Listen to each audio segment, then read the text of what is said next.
ஓம் சாந்தி. VCD number 180 180 Bhimavaram Gita Pathshala. இது ஆந்திர பிரதேஷில். Murli date 11/1/66 11/1/66. Clarification date 28/1/2005 28/1/2005.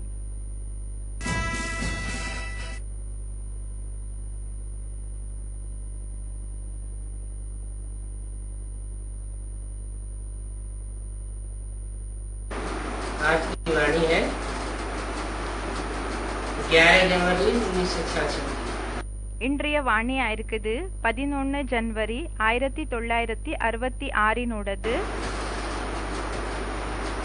Record चला है जो पिया के साथ है उनके लिए बरसात. पिया बाप को कहा जाता है. ரெக்கார்ட் போட்டிருக்காங்க. என்னன்னா, யாரு அப்பா கூட இருக்காங்களோ அவங்களுக்காக மழை பெய்யுது. பியா அண்ணா அப்பாக்கு சொல்லப்படுகிறாங்க. बाप है परमपिता परमात्मा शिव. அப்பா இருக்காங்க பரம்பிதா பரமாத்மா சிவன். तो जो भी आत्माएं उनके साथ हैं அப்ப யாரெல்லாம் ஆத்மாக்கள் அவங்க கூட இருக்காங்க उनके लिए ज्ञान की बरसात है. जो उनके साथ नहीं है அவங்களுக்காக ஞானத்தினோட மழை இருக்குது. மற்றும் யாரு அவங்க கூட இல்லையோ या कोई और धर्म पिता के ग्रुप में जाते हैं இல்லன்னா மத்த தர்ம பிதாவினோட குரூப்புக்கு போகிறாங்கன்னு நினைச்சுக்கோங்க. माना कन्वर्ट होने वाले हैं அப்படின்னா கன்வெர்ட் ஆகக்கூடியவங்க. तो उनका बुद्धियोग तो कोई दूसरे देहधारियों के साथ लगा हुआ है. அப்ப அவங்களோட புத்தி யோகம் என்னமோ மத்த தேகதாரிகள் கூட இணைஞ்சிருக்குது. उनके लिए वो ज्ञान की बरसात नहीं. அவங்களுக்காக அந்த ஞானத்தினோட மழை பெய்யாதுன்னு சொல்றாங்க. क्योंकि ज्ञान जानकारी को कहा जाता है. ஏன்னா ஞானம்னா தகவலுக்கு சொல்லப்படுகிறது, இன்ஃபர்மேஷனுக்கு சொல்வாங்க. जानकारी तो सच्चाई की होती है. இப்போ இன்ஃபர்மேஷன் என்ன இருக்குதோ தகவல் அது உண்மையான விஷயத்துக்கானதா இருக்கும். झूठ की जानकारी तो होती नहीं है. பொய்யான இன்ஃபர்மேஷன் ஒண்ணு இல்ல. तो जो सत्य है அப்போ யாரு உண்மையா இருக்காங்களோ वो ही जानने योग्य है. அவங்க பத்தி தான் அவங்களதான் தெரிஞ்சுக்கிற ஒரு விஷயம் இருக்குது. तो जो सत्य की जानकारी है இப்போ உண்மையான தகவலை பத்தி என்ன தெரிஞ்சுக்கிற விஷயம் இருக்குது. सत्य के ज्ञान की बरसात है. உண்மையான ஞானத்தினோட மழை என்ன இருக்குது. वो उनके लिए है जो परमपिता परमात्मा के साथ जिनकी बुद्धि लगी है. இது யாருக்காக இருக்குதுன்னா பரம்பிதா பரமாத்மா கூட யாரோட புத்தி யோகம் இணைஞ்சிருக்குதோ அவங்களுக்காக இருக்குதுன்னு சொல்றாங்க. कोई दूसरों के साथ बुद्धि लगी हुई न हो. இப்போ மத்தவங்களுக்கு கூட புத்தி யோகம் இணைஞ்சிருக்க கூடாது. क्योंकि औरों के साथ बुद्धि लगी हुई होगी ஒருவேளை மத்தவங்க கூட புத்தி யோகம் இணைஞ்சிருந்ததுன்னா तो ज्ञान में मैच्योरिटी जरूर होगी. அப்போ ஞானத்துல மிக்ஸ்டாரிட்டி கண்டிப்பா ஏற்படும் சொல்றாங்க. जैसे सागर के ऊपर में बादल होते हैं எப்படி கடல் மேல மேகங்கள் இருக்கும். तो बादल का बाप हुआ सागर. அப்போ அந்த மேகங்களுக்கு அப்பா கடலானாங்க. बादल बरसात बरसाते हैं அந்த மேகங்கள் மழைய பெய்ய வைக்குது, மழை பெய்யுது. तो पानी कहाँ से लेते हैं? அப்போ அது தண்ணி எங்கிருந்து எடுத்துக்குது. सागर से लेते हैं. கடல் இருந்து எடுத்துக்குது. तो ऐसे ही அதே போலதான் ज्ञान सागर बाप है ஞானக்கடல் அப்பா இருக்காங்க. और जो बच्चे हैं वो बादल हैं. மற்றும் யாரு குழந்தைகளோ அவங்க மேகங்கள் ஆயிருக்காங்க. वो ज्ञान सागर बाप से ही सत्य ज्ञान ग्रहण करते हैं। அவங்க ஞானக்கடல் அப்பாவிடம் இருந்துதா உண்மையான ஞானத்தை எடுத்துக்கிறாங்க. तो जो बादल सागर के साथ हैं उनके लिए वर्षा। அப்போ எந்த மேகங்கள் கடல் கூட இருக்காங்களோ அவங்களுக்காக மழை பெய்யுதுன்னு சொல்றாங்க. वो बादल ही पानी भरकर फिर बरसते हैं। அந்த மேகங்கள் தான் தண்ணிய நிரப்பி तुम ही सागर के पास आते हो भरने के लिए। பிறகு அது மழைய பெய்ய வைக்குது, பெய்யுது. நீங்க என்ன செய்றீங்கன்னா மேகங்கள் ஆகி கடல் கிட்ட வரீங்க தண்ணிய ஃபில் பண்ணிக்கிறதுக்காக. तुम ही நீங்க தான் माने और कोई भी है அப்படின்னா வேற யாரு கூடயும் இருக்காங்க. जो वो ज्ञान जल भरने के लिए सागर के पास नहीं आते। அவங்க ஞான ஜலத்தை அப்படின்னா ஞானத்தினோட தண்ணிய இந்த ஃபில்லிங் பண்ணிக்கிறதுக்காக ஃபில் பண்ணிக்கிறதுக்காக கடல் கிட்ட வர்றது கிடையாது. कोई और छोटे मोटे गड़े गड़ीचियां हैं, तालाब है, झीलें हैं, नदियां हैं, उनमें ज्ञान जल भरने के लिए जाते हैं। இப்போ மத்த சின்ன சின்ன குளம் குட்டை ஏரிகள் நதிகள் எல்லாம் இருக்கும் இல்லையா, அங்க போகிறாங்க ஞானத்தினோட தண்ணிய ஃபில் பண்ணிக்கிறதுக்காக அங்க போகிறாங்க. सागर के बच्चे तो बादल ही होते हैं। கடலினோட குழந்தைகள் மேகங்கள் தான் ஆயிருப்பாங்க. जो मीठा पानी खींच लेते हैं। யாரு அந்த ஸ்வீட்டான தண்ணிய இழுத்துக்கிறாங்க. क्योंकि सागर तो खारा भी होता है और सागर मीठा भी होता है। ஏன்னா இந்த கடலினோட தண்ணி உப்பாகி கூட இருக்கும், இனிமையா கூடயும் இருக்கும்னு சொல்றாங்க. तो जिनकी बुद्धि बाप के साथ लगी हुई है, அப்போ யாரோட புத்தி அப்பா கூட இணைஞ்சிருக்குது, उनकी बुद्धि में அவங்களோட புத்தியில मीठा पानी भर जाता है। இனிமையான தண்ணி என்றது ஃபில் ஆயிடுது. तो बादल भी अनेक प्रकार के होते हैं। அப்போ இந்த மேகங்கள் கூடயும் நிறைய விதமான மேகங்கள் இருப்பாங்க. कोई खूब जोर से बरसते हैं। சில மேகங்கள் ரொம்ப தீவிரமா மழைய பெய்ய வைக்குது, बोड़ कर देते हैं। தண்ணி மயமாக்கிடுறாங்க. और कोई कम बरसते हैं। சில பேரு கம்மி அந்த குறைஞ்ச லெவல்ல மழைய பெய்ய வைக்கிறாங்க, மழை பெய்யறாங்க. इतना बरसते हैं कोई बादल சில மேகங்கள் எந்த அளவுக்கு மழைய பெய்யறாங்கன்னா कि जैसे दुनिया पानी में डबडबा जाती है। எப்படின்னா உலகம் இந்த தண்ணிலேயே தண்ணிமயம் ஆயிடுதுன்னு சொல்றாங்க. तुम्हारे में भी ऐसे नंबरवार, உங்கள கூட இப்படி நம்பர்வாராகி இருக்காங்க. तो जो खूब जोर से बरसते हैं, யாரு ரொம்ப தீவிரமாகி மழைய பெய்ய வைக்கிறாங்களோ उनका नाम भी गाया जाता है। அவங்களோட பேரு கூடயும் பாடப்படுகிறது. जैसे बरसात बहुत होती है, எப்படி இந்த மழை ரொம்ப தீவிரமா ஆகுதோ, ரொம்ப ஜோரா வருது, तो मनुष्य खुश होते हैं। அப்போ மனிதர்களுக்கு சந்தோஷமாகுது. ये भी ऐसे ही है, जो अच्छा बरसते हैं, அதே மாதிரி தான் இங்க கூடயும் யாரு நல்லபடியா மழைய பெய்யறாங்களோ उनकी महिमा होती है। அவங்களோட மகிமா ஆகுது. जो नहीं बरसते हैं, उनकी दिल जैसे सुस्त हो जाती है। யாரு மழைய பெய்ய வைக்கிறது இல்லையோ அவங்களோட மனசு எப்படின்னா जब சோர்வாகி போயிடுது. दिल सुस्त हो जाती है, எப்போ சோர்வாகி போயிடுதோ மனசு, तो वो उत्साह खत्म हो जाता है। அப்போ என்ன ஆகுதுன்னா ஊக்கம் உற்சாகம் என்றது முடிஞ்சு போயிடுது. पेट भरेगा नहीं, வயிறு நிறைவே ஃபில் ஆகாது. पूरी रीत धारण न होने से पेट जाकर पीठ से जाकर लग जाता है। பாபா சொல்றாங்க முழுமையான தாரணை ஆகாம இருக்கிற காரணத்தினால இந்த வயிறு போய் முதுகுக்கு ஒட்டிக்குது. फेमन होता है तो मनुष्यों का पेट जाकर के पीठ से लग जाता है ना। எப்போ வறட்சி ஆகுதோ அப்போ மனிதர்களினோட வயிறு போய் முதுகுக்கு ஒட்டிக்குது இல்லையா? कुछ खाने को मिलता नहीं। சாப்பாடு ஒண்ணு கிடைக்கிறது இல்ல। मेहमान बना अकाल, अकाल पड़ता है तो लोगों को खाने को मिलता नहीं, पीने को पानी नहीं मिलता। பாபா சொல்றாங்க, இப்போ பஞ்சம் எப்போ ஏற்படுதோ அப்போ ஜனங்களுக்கு சாப்பாடு சாப்பிடுறதுக்காக ஒண்ணு கிடைக்கிறது இல்ல, குடிக்கிறதுக்காக தண்ணி கிடைக்கிறது இல்ல। तो पेट पीठ से पिचक के लग जाता है। அப்போ என்ன ஆகுதுன்னா வயிறு போய் முதுகுக்கு ஒட்டிக்குதுன்னு சொல்றாங்க। तो ये भी धारणा करो और धारणा नहीं करते हैं।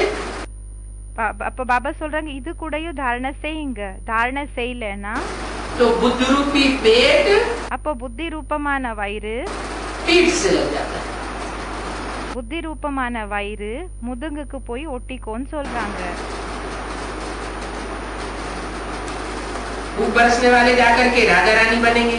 நல்லபடியா யாரு மழைய பெய்யறாங்களோ அவங்க போய் ராஜராணிகள் ஆகுவாங்க। देखो बहुतों को सुख देते हैं। ஏன்னா அவங்க நிறைய பேருக்கு சுகத்தை கொடுக்கறாங்க। बहुतों को भरपूर कर देते हैं। ரொம்ப பேரை அப்படியே भरपूर அப்படின்னா ரொம்ப நிரப்பிடுறாங்க நிறைய பேரை। और जो गरीब யாரு ஏழைகள் இருக்காங்க वो गरीब बनेंगे। அவங்க ஏழை ஆகுவாங்க। गरीब वो बनेंगे ஏழைகள் யார் ஆகுவாங்கன்னா जो ज्ञान जल भरते भी नहीं है யாரு ஞானத்தினோட தண்ணிய நிரப்புறது கூடயும் இல்ல और बरसते भी नहीं। மற்றும் போய் பேய வைக்கிறது இல்ல, பேயுறது இல்ல। तो गरीबों का पेट पीठ से लग जाता है। அப்போ இந்த ஏழைகளினோட வயிறு போய் முதுகுக்கு ஒட்டிக்குது। तो बच्चों को तो धारणा बहुत अच्छी रीति करनी चाहिए। குழந்தைகளான உங்களுக்கு தாரணை என்ன இருக்குதோ அது ரொம்ப நல்லபடியா பண்ணணும்னு சொல்றாங்க। ज्ञान सुनना और सुनाना एक अलग बात है। ஞானம் கேக்குறது மற்றும் சொல்லுறது அது தனியான விஷயம்। लेकिन उसको जीवन में धारण करना, प्रैक्टिकल में लाना, ஆனா அத வாழ்க்கையில தாரணை பண்றது, பிராக்டிக்கல்ல கொண்டு வர்றது ये अलग बात हो जाती है। இது தனியான விஷயம் ஆயிடுது। धारणा करने से प्राप्ति होगी। जो धारण करेगा தாரணை பண்றதுனால பிராப்தி கிடைக்கும்। யாரு தாரணைய செய்யறாங்களோ वो दूसरों को धारण भी कराएगा। அவங்க மத்தவங்களுக்கு தாரணை கூடயும் பண்ண வைப்பாங்க। तो आत्मा परमात्मा का ज्ञान कितना सहज है। அப்போ ஆத்மா பரமாத்மாவினோட ஞானம் எவ்வளவு சகஜமாகி இருக்கு। तुम अब समझते हो हमारे में भी आत्मा परमात्मा दोनों का ही ज्ञान नहीं था। இப்போ நீங்க இப்போ புரிஞ்சுக்கிறீங்க நமக்குள்ளேயும் ஆத்மா பரமாத்மா இந்த ரெண்டுத்தினோட ஞானம் கூடயும் இருக்குல்ல। तो पेट पीठ से लग गया था। அப்போ இந்த வயிறு போய் முதுகுக்கு போய் ஒட்டிருந்தது। मुख्य है आत्मा परमात्मा की बात। முக்கியமா இருக்குது ஆத்மா மற்றும் பரமாத்மாவினோட ஞானம்। मनुष्य आत्मा को नहीं जानते हैं। மனிதர்கள் ஆத்மா பத்தி தெரியாது மனிதர்களுக்கு। तो जो आत्मा को ही नहीं जानते அப்போ யாரு ஆத்மா பத்தியே தெரியாதுன்னா वो परमात्मा को कैसे जानेंगे। அப்ப அவங்க பரமாத்மாவை எப்படி தெரிஞ்சுக்குவாங்க? पहले स्वयं को तो जाने, ஃபர்ஸ்ட் சுயம பத்தி தெரிஞ்சுக்கணும் இல்லையா? फिर स्वयं के बाप को जाने। பிறகு சுயமினோட அப்பா பத்தி தெரிஞ்சுக்கிறது। इतने बड़े बड़े विद्वान आचार्य पंडित हैं, இவ்வளவு பெரிய வித்வான் ஆச்சாரி பண்டிதர்கள் எல்லாம் இருக்காங்க। कोई भी आत्मा को नहीं जानते। யாருக்குமே ஆத்மா பத்தி தெரியாது। किसी के मुख से कब सुना? இப்போ அவங்களோட வாயால எப்பாவது நீங்க கேள்விப்பட்டிருக்கீங்களா? कि आत्मा ज्योति बिंदु है, सितारे मिसल है। ஆத்மா ஜோதி பிந்துவா இருக்குது, நட்சத்திரம் போல இருக்குதுன்னு கேள்விப்பட்டிருக்கீங்களா? சொல்லிருக்காங்களா அவங்க எப்பாவது? और आत्मा की यादगार में हम बिंदी लगाते हैं। மற்றும் ஆத்மாவினோட நினைவார்த்தத்துல தான் நாம இந்த பொட்டை வச்சுக்கிறோம், பிந்திய வச்சுக்கிறோம், टीका लगाते हैं जो आत्मा के भ्रुकुटी के मध्य में टिकने की निशानी है। அந்த திலகத்தை வச்சுக்கிறோம்। இந்த ஆத்மா இந்த ரெண்டு புருவக்கு நடுவுல நிலைச்சிருக்கோம் இல்லையா, அதோட நினைவார்த்தமா இருக்குது। இத பத்தி ஏதாவது சொல்லிருக்காங்களா? कभी किसी ने नहीं सुना है। எப்பவுமே யாருமே இந்த விஷயத்த சொல்லல. अब तुमको मालूम हुआ है இப்போ உங்களுக்கு தெரிஞ்சிருக்குது कि आत्मा अविनाशी है। இப்போ ஆத்மா என்ன இருக்குது, அவினாஷியா இருக்குது. उसमें 84 जन्मों से लेकर के एक जन्म तक अविनाशी पार्ट जुड़ा हुआ है। அதுல 84 ஜென்மங்கள்ல இருந்து ஒரு ஜென்மத்தினோட பார்ட் என்றது நிறைஞ்சிருக்குது, ஃபிக்ஸ் ஆயிருக்கு. आत्मा में 84 जन्मों का भी पार्ट होता है, कोई आत्मा में एक कम से कम एक जन्म का पार्ट होता है। சில ஆத்மாக்குள்ள 84 ஜென்மங்களினோட பாட்டு கூடயும் நிறைஞ்சிருக்கோ, சில ஆத்மாக்குள்ள ஒரு ஜென்மத்தினோட பாட்டு தான் நிறைஞ்சிருக்கும். तो जो चलता ही आता है இதென்னமோ நடந்துட்டு தான் வந்திருக்குது. आत्मा अविनाशी है, पार्ट भी अविनाशी है। ஆத்மா அவினாஷியா இருக்குது, பாட்டு கூடயும் அவினாஷியா இருக்கு. जिस आत्मा में, जिस आत्मा रूपी रिकॉर्ड में எந்த ஆத்மால அப்படின்னா ஆத்மா ரூபமான ரெக்கார்ட்ல एक जन्म का पार्ट भरा होगा, ஒரு ஜென்மத்தினோட பாட்டு நிறைஞ்சிருக்குதுன்னா वो रंगमंच पर आकर एक जन्म का पार्ट बजाएगी। அந்த ஆத்மா நாடக மேடையில வந்து ஒரு ஜென்மத்தினோட பாட்டை செய்யும். और जिसमें 84 जन्म का पार्ट भरा होगा, மற்றும் யாருக்குள்ள 84 ஜென்மங்களினோட பாட்டு நிறைஞ்சிருக்குமோ, या कम जन्मों का पार्ट भरा होगा, இல்லனா கண்மை ஜென்மத்தினோட பாட்டு நிறைஞ்சிருக்கும்னா तो वो उतने जन्म का पार्ट बजाएगी। அப்ப அவங்க அந்த அளவுக்கு அத்தனை ஜென்மத்தினோட பாட்டு தான் செய்வாங்க. तो बड़े बड़े विद्वान पंडित हैं, विलायत में भी जाते रहते हैं। அதனால பெரிய பெரிய வித்வான் பண்டிதர்கள் எல்லாம் இருக்காங்க, வெளிநாட்டுக்கு கூடயும் போகிறாங்க. बड़े बड़े गुरु हैं, பெரிய பெரிய குருக்கள் இருக்காங்க. पर ये नहीं समझते कि हमको आत्मा का ज्ञान ही नहीं। ஆனா இந்த விஷயத்த புரிஞ்சுக்கிறது இல்ல, நமக்குள்ள ஆத்மாவினோட ஞானமே இல்ல என்றது புரிஞ்சுக்கிறது கிடையாது. अलग अलग बातें बोलते रहते हैं, कोई कहते हैं आत्मा अंगुष्ठा मिसल है, தனித்தனியான விஷயங்களை பேசிட்டு இருப்பாங்க. சில பேர் சொல்றாங்க ஆத்மா பெருவிரல் போல இருக்கு, कोई कहते हैं आत्मा हवा है, சில பேர் சொல்றாங்க ஆத்மா காற்றா இருக்குது, कोई कहते हैं प्राणवायु है, சில பேர் சொல்றாங்க பிராணவாயுவா இருக்குது, ஆக்சிஜனா இருக்குதுன்னு சொல்றாங்க. प्राणवायु, उदान वायु, अपान वायु, अलग अलग तरीके से बोलते रहते हैं।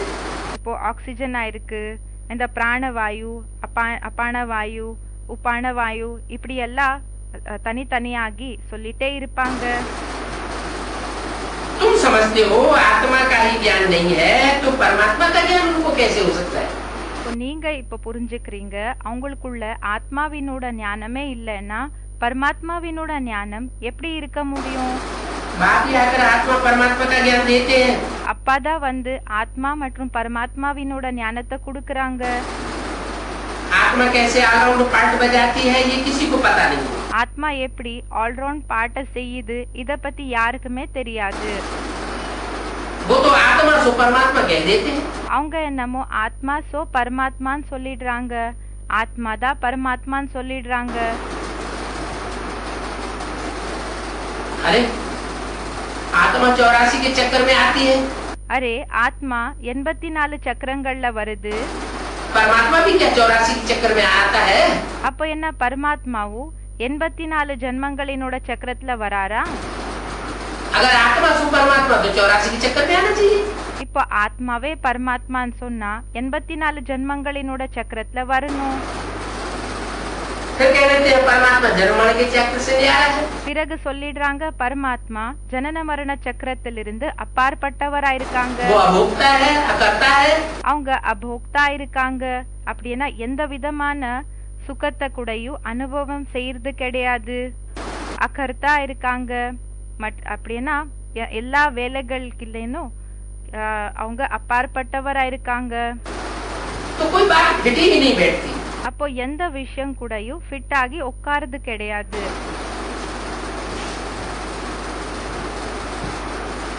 आत्मा कैसे ऑलराउंड पार्ट बजाती है किसी को पता नहीं। ஆத்மா எப்படி ஆல்ரவுண்ட் பாட்டை செய்யுது இத பத்தி யாருக்குமே தெரியாது. तुम बच्चों को अभी आदि से लेकर के अंत तक पूरा ज्ञान है। இப்போ குழந்தைகளான உங்களுக்கு ஆரம்பத்திலிருந்து கடைசி வரைக்கும் எல்லா ஞானம் இருக்குது.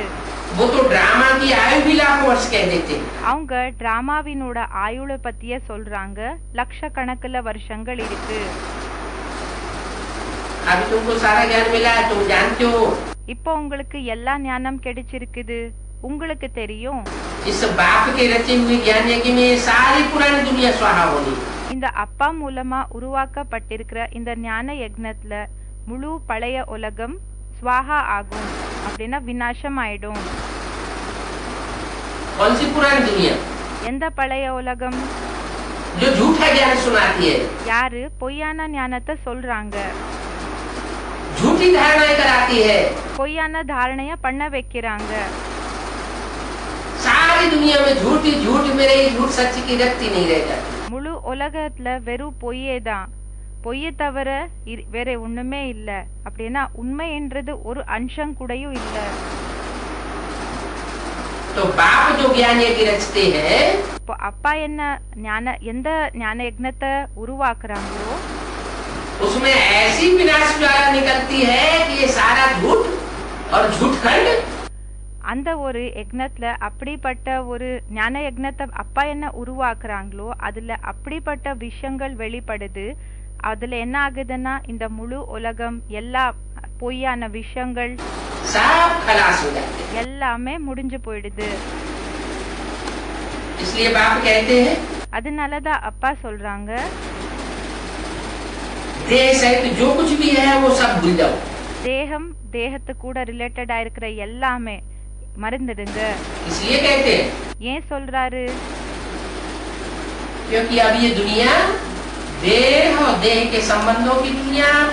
இப்போ இந்த உலகம் தேகம் மற்றும் தேகத்தினோட உறவுகளினோட உலகம், पदार्थों की दुनिया, தேகத்தினோட பொருள்களினோட உலகம், ये खलास होने वाली है. இது விநாச ஆக போகுது. इन आंखों से जो कुछ देखते हो இந்த கண்களால என்னெல்லாம் பாக்குறீங்க सब विनाशी है. எல்லாமே விநாசியா இருக்குது. आज देखने में कुछ और आता है, இன்னைக்கு ஒரு ஒரு விஷயம் தென்படுது, कल कुछ और हो जाता है. நாளைக்கு வேற என்னமோ ஆயிடுது.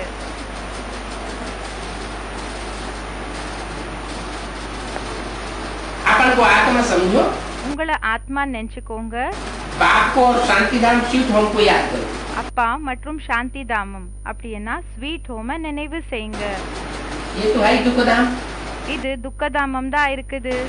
ये भी तुम्हारे लिए नंबरवार पुरुषार्थ अनुसार समझा सकते हैं. இது கூடயும் உங்கள நம்பர்வார் புருஷார்த்த அனுசாரமா புரிய வைக்கலாம். क्या? என்ன? शांति धाम, सुख धाम और दुख धाम. சாந்திதாம், சுகதாம் மற்றும் துக்கதாமம். किसको किसको याद करना है? இப்போ शांति धाम और सुख धाम को याद करना है. இப்போ எதை நினைவு செய்யணும்? சாந்திதாமம் மற்றும் சுகதாமத்தை நினைவு செய்யணும். और दुख धाम को மற்றும் துக்கதாமத்தை भूल जाना. மறந்துடணும்.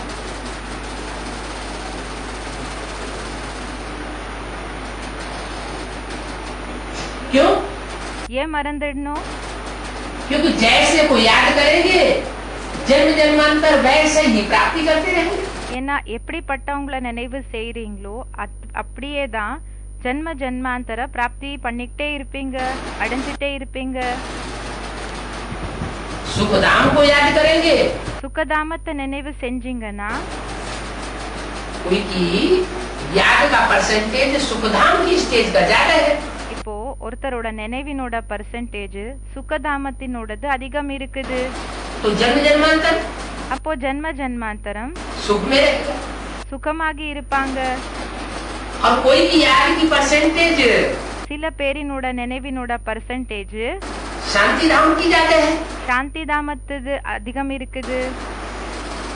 तो जन्म जन्मांतर शांत स्टेज में रहेगा. அப்போ ஜென்ம ஜென்மாந்தரம் அமைதியான ஸ்டேஜ்ல இருப்பாங்க.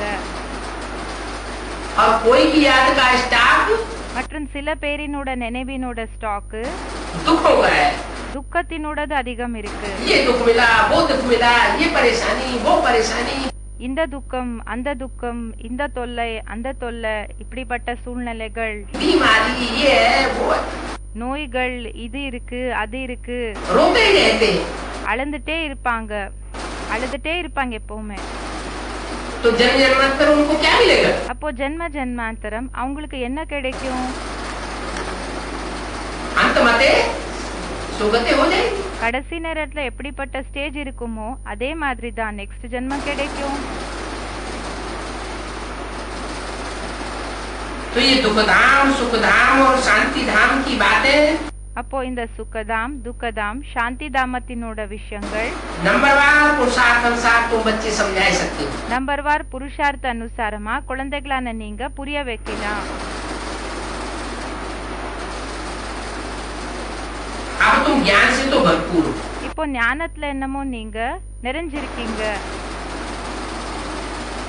क्या என்ன? 66 की वाणी है। இது 66 வாணியா இருக்குது.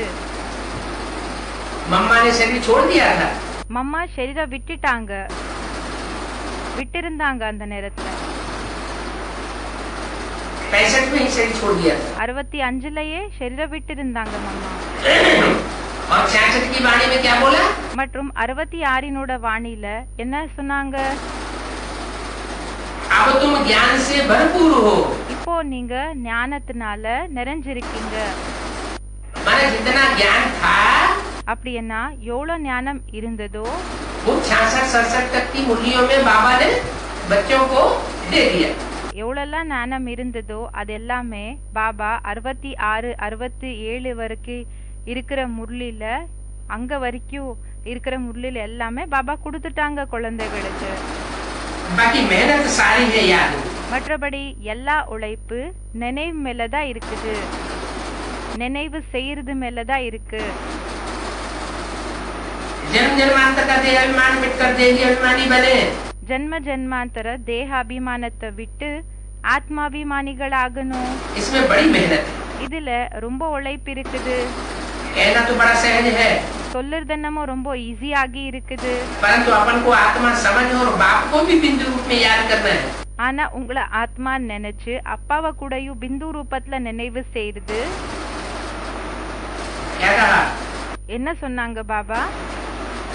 बाप का जो देह अभिमानी रूप है அப்பாவினோட தேக அபிமானத்தினோட ரூபம் என்ன இருக்கோ वो याद नहीं करना है। அத நினைவு செய்யக்கூடாது.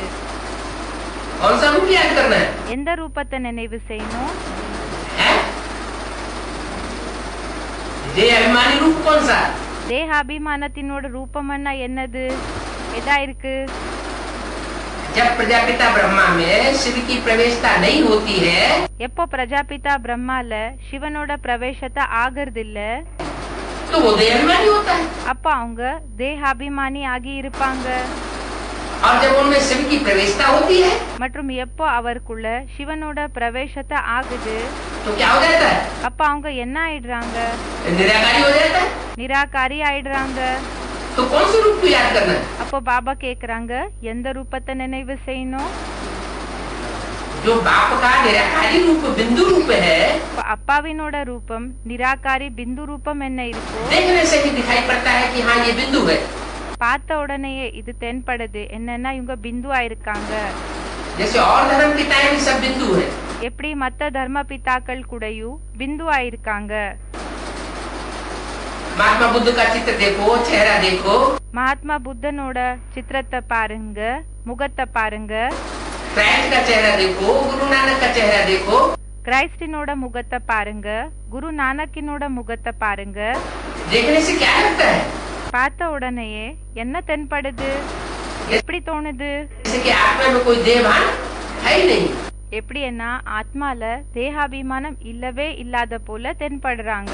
आत्मा इस जैसे दुनिया में है ही नहीं। ஆத்மா எப்படி இருக்குதுன்னா இந்த உலகத்துல இல்லாத போல இருக்கு.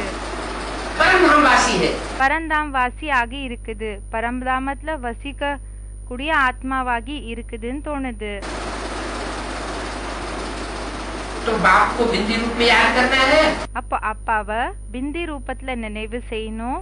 और अपने को भी बिंदी आत्मा समझ करके याद करना। மற்றும் உங்களை கூடயும் பிந்தி ரூபமாகி பிந்தி ஆத்மா நினைச்சு நினைவு செய்யணும். इसमें मेहनत है। இதுல உழைப்பு இருக்குது. बाप कहते हैं मैं जो हूँ அப்பா சொல்றாரு நான் என்ன இருக்கேனோ और जैसा हूँ மற்றும் எப்படி இருக்கேனோ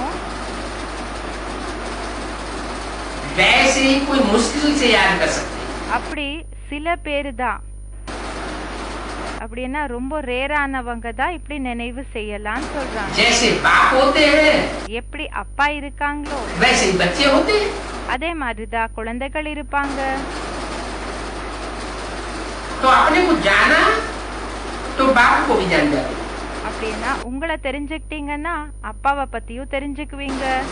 आज मध्यंत का ज्ञान तुम बच्चे जानते हो।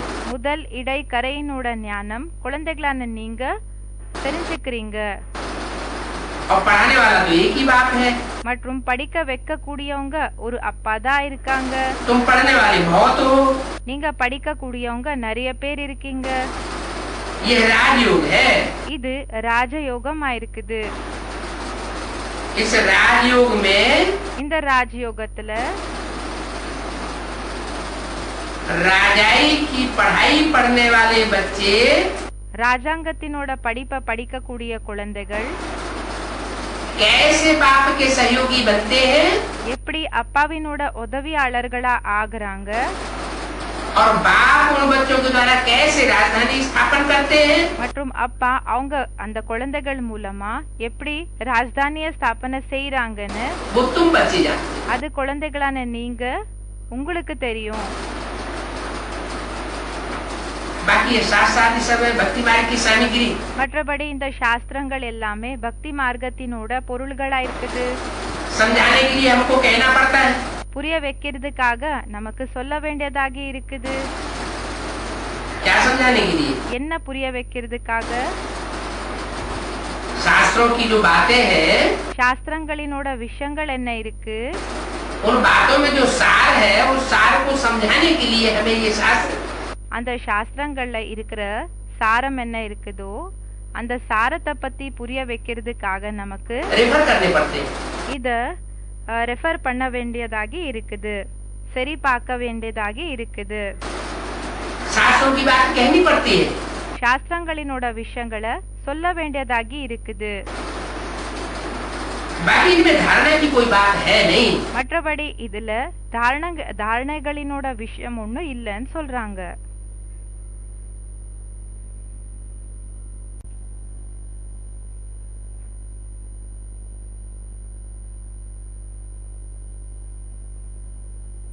है उस सार को समझाने के लिए हमें ये शास्त्र रेफर करने पड़ते हैं। அந்த சாஸ்திரங்களினோட சாரத்தை புரிய வைக்கிறதுக்காக நமக்கு இந்த இந்த சாஸ்திரத்தை ரெஃபர் பண்ண வேண்டியதாகி இருக்குதுன்னு சொல்றாங்க. சாஸ்திரங்களினோட விஷயத்தை சொல்ல வேண்டியதாகி இருக்கும்னு சொல்றாங்க. மற்றபடி இதுல தாரணைகளினோட விஷயம் ஒன்றும் இல்ல. சாஸ்திரங்கள்ல கூடயும் இருக்குது பிரம்மாவினோட பகல், அப்படி என்ன கோரமான இருட்டு.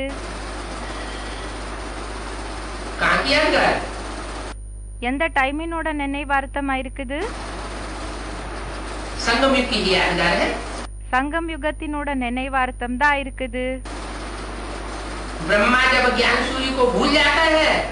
பிரம்மா எப்போ ஞான சூரியனை மறந்துடுறாங்களோ इधर उधर बुद्धि भटक जाती है बच्चों में। இங்க அங்க குழந்தைகளுக்குள்ள புத்தி யோகம் அலைஞ்சிருதோ அலையுதோ तो अंधेरे में चला जाता है। அப்போ இருட்டுக்கு போயிடுறாங்க. जब ब्रह्मा ही अंधेरे में இப்போ பிரம்மாவே இருட்டுக்கு போயிட்டாங்கன்னா तो सारे ब्राह्मण भी அப்போ முழு பிராமணர்களே अंधेरे இருட்டுக்கு போயிடுவாங்க. அஞ்ஞானத்தினோட இருட்டு அவங்களோட கண்ல அது தென்படும் சொல்றாங்க. ஒரு செகண்ட்க்கு கூடயும் அனிச்சய புத்தி ஆயிடுறாங்கன்னு சொல்றாங்க. இப்போ இந்த செகண்டுக்கு அப்பா மேல நிச்சயம் என்றது ஏற்படும். और अभी अभी निश्चय बुद्धि हो जाती है. மற்றும் இன்னொரு செகண்டுக்கு என்ன ஆகுதுன்னா அனிஷ்டய புத்தி ஆயிடுது. अभी अभी उनको ज्ञान सूर्य दिखाई पड़ेगा. இப்போ இந்த செகண்டுக்கு அவங்களுக்கு ஞான சூரியன் தென்படுவாங்க. और अभी अभी वो ज्ञान सूर्य மற்றும் இன்னொரு செகண்டுக்கு அவங்களுக்கு ஞான சூரியன் बादलों के आ जाने से அந்த மேகங்கள் வர காரணத்தினால लोप हो जाते हैं. மறைஞ்சு போயிடுது, மறைஞ்சு போயிடுறாங்க சூரியன். तो बाप कहते हैं அப்போ அப்பா சொல்றாரு, ये ब्रह्मा की रात இந்த பிரம்மாவினோட பகல், பிரம்மாவினோட இரவு और ब्रह्मा के दिन का राज भी समझना. மற்றும் பிரம்மாவினோட பகல் இதோட ரகசியத்தை கூடயும் புரிஞ்சுக்கணும். संगम युग की ही बातें हैं. சங்கம் யுகத்தினோட விஷயம்தான் இருக்குது. शाम के 7 बजेंगे और अंधेरा होता जाएगा.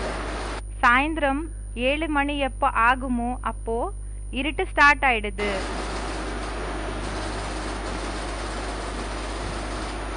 सनसेट पॉइंट यादगार बनी हुई है. இந்த சன்செட் பாயிண்டினோட நினைவார்த்தம் இருக்குது. कहाँ? எங்க இருக்கு? माउंट आबू में यादगार बनी हुई है. மவுண்ட் ஆபுல அதோட யாத்கார் நினைவார்த்தம் உருவாகி இருக்குது. ज्ञान सूर्य छिपता है ஞான சூரியன் எப்போ மறைஞ்சு போயிடுறாங்களோ और अज्ञान का अंधेरा மற்றும் அஞ்ஞானத்தினோட இருட்டு ब्राह्मणों की दुनिया में शुरू हो जाता है. பிராமணர்களோட உலகத்துல ஆரம்பமாயிடுது. 12 बजे तक कहेंगे घोर अंधेरा. 12 மணி வரைக்கும் சொல்வாங்க கோரமான இருட்டு. सब अंधेरे में எல்லாருமே இருட்டுல இருப்பாங்க. डूब जाते, सारी दुनिया अंधेरे में डूब जाती. மூழ்கி போயிடுறாங்க. முழு உலகமே இந்த அந்தகாரத்துல, அந்த இருட்டுல மூழ்கி போயிடுறாங்க. 12 बजे के बाद 12 மணிக்கு பிறகு फिर नए दिन की शुरुआत होती है. பிறகு புது இந்த நாளினோட ஆரம்பமாகுது. तो कोई देशों के लिए तो 12 बजे के बाद ज्ञान सूर्य उदय होता होगा ना. அப்போ இப்போ ஏதோ ஒரு தேசங்களுக்கு 12 மணிக்கு பிறகு ஞான சூரியன் உதய ஆகுவாங்க இல்லையா? ये फिर है बेहद की बात. இது என்ன ஆயிருக்குதுன்னா எல்லாருக்கு அப்பாற்பட்ட விஷயங்கள் ஆயிருக்குது. माना அப்படி என்ன? विदेशी आत्माएं ज्ञान सूर्य को விதேசி ஆத்மாக்கள் ஞான சூரியனை पहले पहचान लेती है. ஃபர்ஸ்ட் தெரிஞ்சுக்கிறாங்க. तो उनके लिए सब सोचना पहले हो जाता है. அதனால அவங்களுக்கு ஃபர்ஸ்ட் பகல் ஆயிடுது. भक्ति मार्ग का घोर अंधेरा फिर வெளிச்சம்ன்றது ஃபர்ஸ்ட் அவங்களுக்கு ஏற்படுது. பக்தி மார்க்கமா இருக்குது கோரமான இருட்டு. आकर घोर सोचना करते हैं. அப்பா கோரமான வெளிச்சத்தை உருவாக்குறாங்க. ब्रह्मा का दिन और ब्रह्मा की रात कहते हैं. பிரம்மாவினோட பகல் மற்றும் பிரம்மாவினோட இரவுன்னு சொல்றாங்க. परंतु समझते थोड़े ही है ஆனா कि ब्रह्मा कब अंधेरे में आता है और ब्रह्मा कब उजाले में आता है. तो सारी मनुष्य शक्ति किसकी औलाद? புரிஞ்சுக்கிறாங்களா என்ன? பிரம்மா எப்போ இருட்டுல வராங்க, எப்போ பகலுக்கு போகிறாங்க, இத பத்தி ஏதாவது புரிஞ்சுக்கிறாங்களா? किसकी औलाद है? முழு மனித சிருஷ்டி யாரோட குழந்தைகளா இருக்காங்க? सारी मनुष्य शक्ति किसकी औलाद है? முழு மனித சிருஷ்டி யாருக்கு குழந்தைகளா இருக்காங்க? ब्रह्मा की औलाद है ना. பிரம்மாவினோட குழந்தைகளா இருக்காங்க இல்லையா? तो ब्रह्मा ही जब अंधेरे में आ जाए இப்போ பிரம்மாவே இருட்டுல வந்துட்டாங்கன்னா तो सारी शक्ति அப்போ முழு சிருஷ்டி अज्ञान अंधकार में डूब जाए. அஞ்ஞான அந்த அஞ்ஞானத்தினோட இருட்டுல மூழ்கிடுவாங்க. मैंने पहले ज्ञान के सोजरे में ब्रह्मा को आना पड़े. அப்படின்னா ஃபர்ஸ்ட் ஞானத்தினோட வெளிச்சத்துக்கு பிரம்மாக்கு வர வேண்டியதாகி இருக்கும். एक जब अंधेरे से उजाले में आता है, ஒருத்தர் எப்போ அந்தகாரத்திலிருந்து இந்த இருட்டிலிருந்து வெளிச்சத்துக்கு வராங்க, तो सारे ही उजाले में आ जाते हैं। அப்ப எல்லாருமே வெளிச்சத்துக்கு வந்துருவாங்க। एक जब अंधेरे में डूबता है, ஒருத்தர் ஒருவேளை இருட்டுல மூழ்கி तो போகிறாங்கன்னா सारी दुनिया डूबने लग पड़ती है। அப்போ முழு உலகமே மூழ்கிறதுக்கு ஆரம்பம் செஞ்சிடுறாங்க। एक के पावन बनने से सब पावन हो जाते हैं, ஒருத்தர் பாவன ஆகிறதுனால எல்லாருமே பாவனம் ஆயிடுறாங்க। और एक के पतित बनने से सब மற்றும் ஒருத்தர் பதித்த ஆகிறதுனால எல்லாருமே पतित बन जाते हैं। பதித்தம் ஆயிடுறாங்க। है कहाँ की बात? இது எந்த டைமினோட விஷயமா இருக்குது? अभी संगम युग की बात है। இப்போ சங்கம் யுகத்தினோட விஷயம்தான் இருக்குது। अभी संगम युग में सारी मनुष्य सृष्टि पतित है या पावन है? இப்போ சங்கம் யுகத்துல முழு மனித சிருஷ்டி பதித்தமா இருக்குதா இல்லனா பாவனமா இருக்குதா? क्या है? என்ன இருக்குது? पतित दुनिया में सब पतित होते, பதித்த உலகத்துல எல்லாருமே பதித்தமாகி இருப்பாங்க। पावन दुनिया में सब पावन होते, பாவன உலகத்துல எல்லாருமே பாவனமாகி இருப்பாங்க। तो अभी सारी मनुष्य सृष्टि அப்போ இந்த நேரத்துல முழு மனித சிருஷ்டி पतित है, பதித்தமாகி இருக்குது, अंधेरे में है। இருட்டுல இருக்கு। ब्राह्मणों की दुनिया में भी अंधेरा है, பிராமணர்களோட உலகத்திலயும் இருட்டு இருக்கு। पूछते रहते हैं, கேட்டுட்டே இருப்பாங்க, कब क्या होगा, எப்ப என்ன ஆகும், विनाश कब होगा, விநாசம் எப்போ ஆகும், नई दुनिया का संगठन कब बनेगा, புது உலகத்தினோட சங்கடனை எப்போ உருவாகும்। तो बाप ज्ञान सूर्य है, அப்போ அப்பா ஞான சூரியன் ஆயிருக்காங்க। ज्ञान सूर्य जब गर्म होता है ஞான சூரியன் எப்போ சூடாயிடுறாங்களோ तो सागर में से जो भाप उठती है उससे அப்போ கடல்ல இருந்து அந்த ஆவி என்ன बादल பறந்து போகுதோ பறக்குதோ तैयार हो जाता है। அது பறந்து போய் என்ன ஆகுதுன்னா அந்த மேகங்கள் உருவாகுது, ஃபார்ம் ஆகுது। चंद्रमा रोशनी किससे लेता है? இந்த சந்திரமாக்கு வெளிச்சம் எங்கிருந்து கிடைக்குது? सूर्य से रोशनी लेता है, சூரியனிடமிருந்து வெளிச்சத்தை எடுத்துக்கிறாங்க சந்திரமா। तो ये ज्ञान की रोशनी அப்போ இந்த ஞானத்தினோட பிரகாசம் जो ज्ञान सूर्य से मिलती है, ஞான சூரியன் மூலமா என்ன கிடைக்குதோ ज्ञान चंद्रमा को, ஞான சந்திரமாக்கு वो ज्ञान चंद्रमा ज्ञान सूर्य से रोशनी क्यों नहीं लेता? அந்த ஞான சந்திரமா ஞான சூரியனிடமிருந்து ஏன் ஞானத்தினோட வெளிச்சத்தை எடுத்துக்கிறது கிடையாது? अंधेरे में क्यों रहता है? இந்த இருட்டிலேயே ஏன் இருக்காங்க? ஏன் இருப்பாங்க அவங்க? जरूर கண்டிப்பா चंद्रमा के ऊपर சந்திரமா மேல पृथ्वी का परछाया पड़ता है। இந்த இந்த பூமி இருக்கு இல்லையா அதோட நிழல் விழுது। क्या? என்ன? पृथ्वी माना இந்த பூமி என்ன? धरणी, தரணி। धरणी माने कन्या माता है। இப்போ இந்த பூமி என்ன? கன்யா மாதாக்கள்। जो ज्ञान में चलने वाली कन्या माताएं हैं, யாரு ஞானத்துல இருக்கக்கூடிய கன்யா மாதாக்கள் இருக்காங்க उनका उनकी छाया, அவங்களோட நிழல்। परछाया, அப்படி என்ன? பரிச்சாயானா நிழல், அவங்களோட பிரபாவம் நிழல் ब्रह्मा रूपी ज्ञान चंद्रमा के ऊपर पड़ जाती है। பிரம்மா ரூபமான ஞான சந்திரமா இருக்காங்க இல்லையா அவங்க மேல விழுதுன்னு சொல்றாங்க। उन कन्या माताओं के प्रभाव में आ जाता है। அந்த கன்யா மாதாக்களினோட பிரபாவத்துக்கு வந்துடுறாங்க। और ज्ञान सूर्य से मिला हो जाता है, மற்றும் ஞான சூரியனிடம் இருந்து அவங்க செப்பரேட் ஆயிடுறாங்க, अंधेरे में आ जाता है। இருட்டுக்கு வந்துடுறாங்க। ये रात और दिन आधा आधा होता है। இந்த பகல் இரவு என்றது பாதி பாதியாகி இருக்கும்னு சொல்றாங்க। आधा समय ब्रह्मा का दिन, பாதி நேரம் பிரம்மாவினோட பகலு, आधा समय ब्रह्मा की रात। பாதி நேரம் பிரம்மாவினோட இரவு। सत्युग के बाद फिर सीढ़ी उतरना होता है।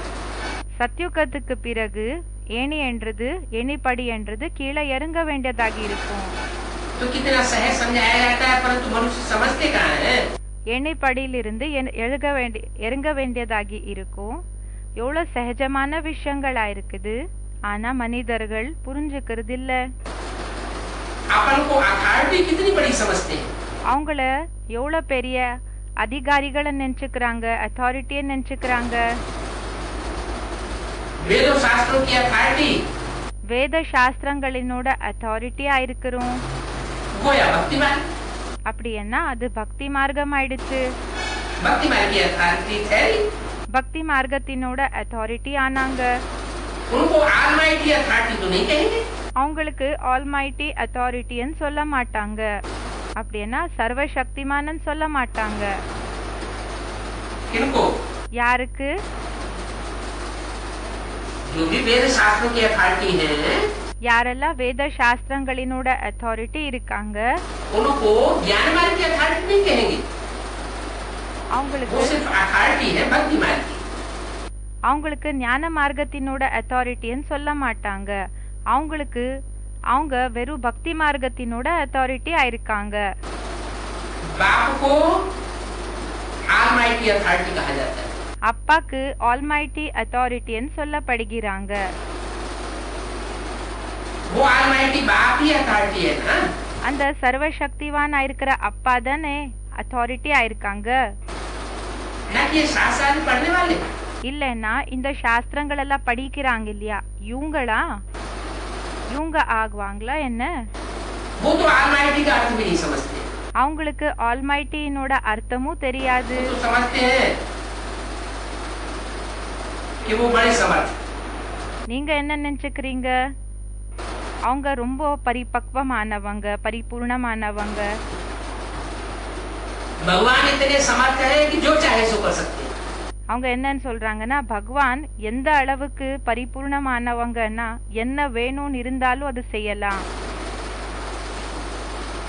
अब भगवान क्या जादूगरों बाजीगरों की तरह कोई छूमंतर काली करेगा क्या? பாபா சொல்றாங்க, இப்போ பகவான் என்ன மாயாஜாலக்காரர் இல்லைன்னா வித்தைக்காரர் போல சூமந்திர காளி செய்வாங்களா என்ன? மந்திர தந்திரத்தை செய்வாங்களா? மேஜிக் பண்ணுவாங்களா என்ன? 66 की वाणी का दूसरा पेज।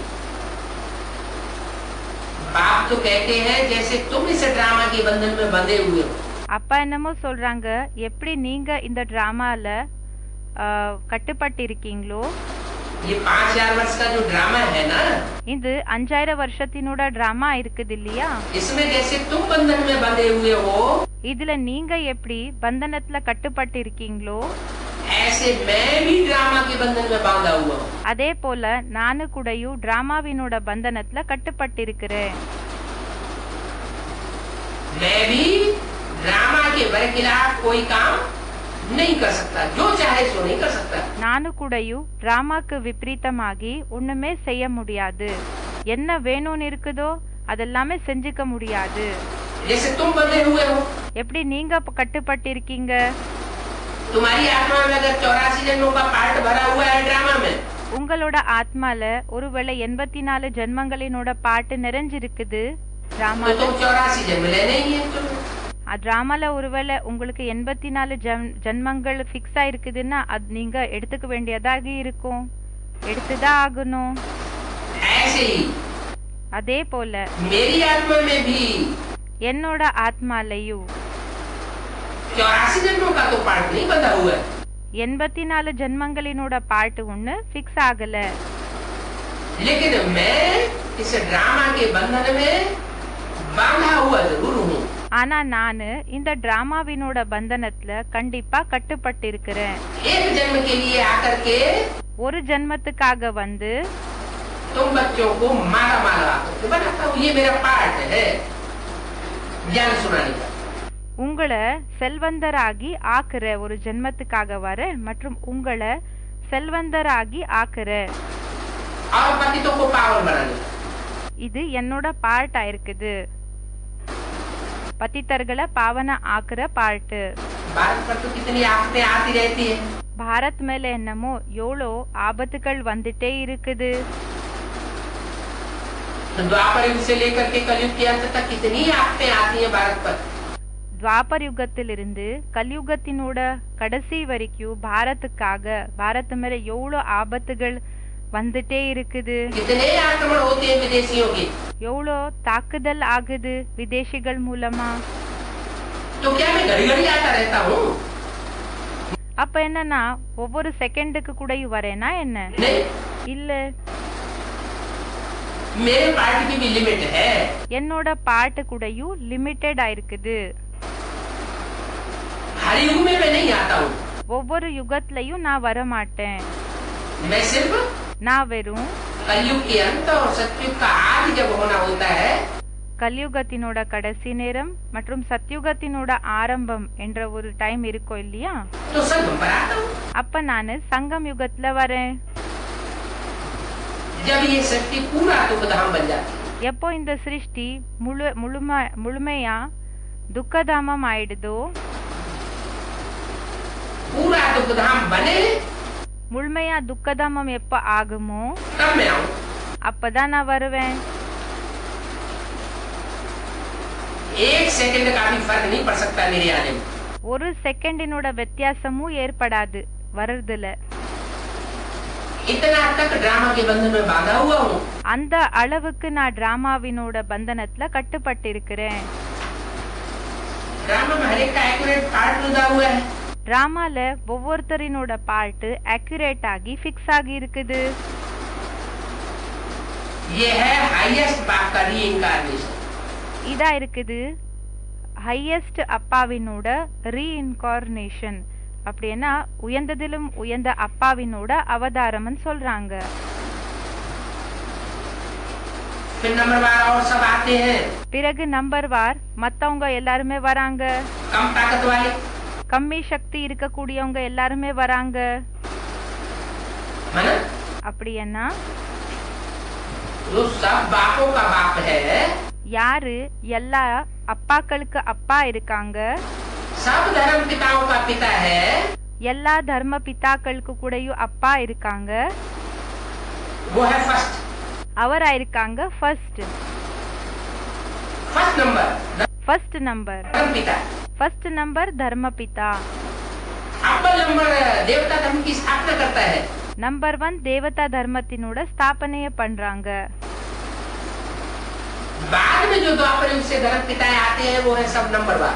பிறகு துவாபர் யுகத்திலிருந்து யாரெல்லாம் தர்ம பிதாக்கள் வராங்களோ அவங்க எல்லாம் நம்பர் வாராகி இருக்காங்க.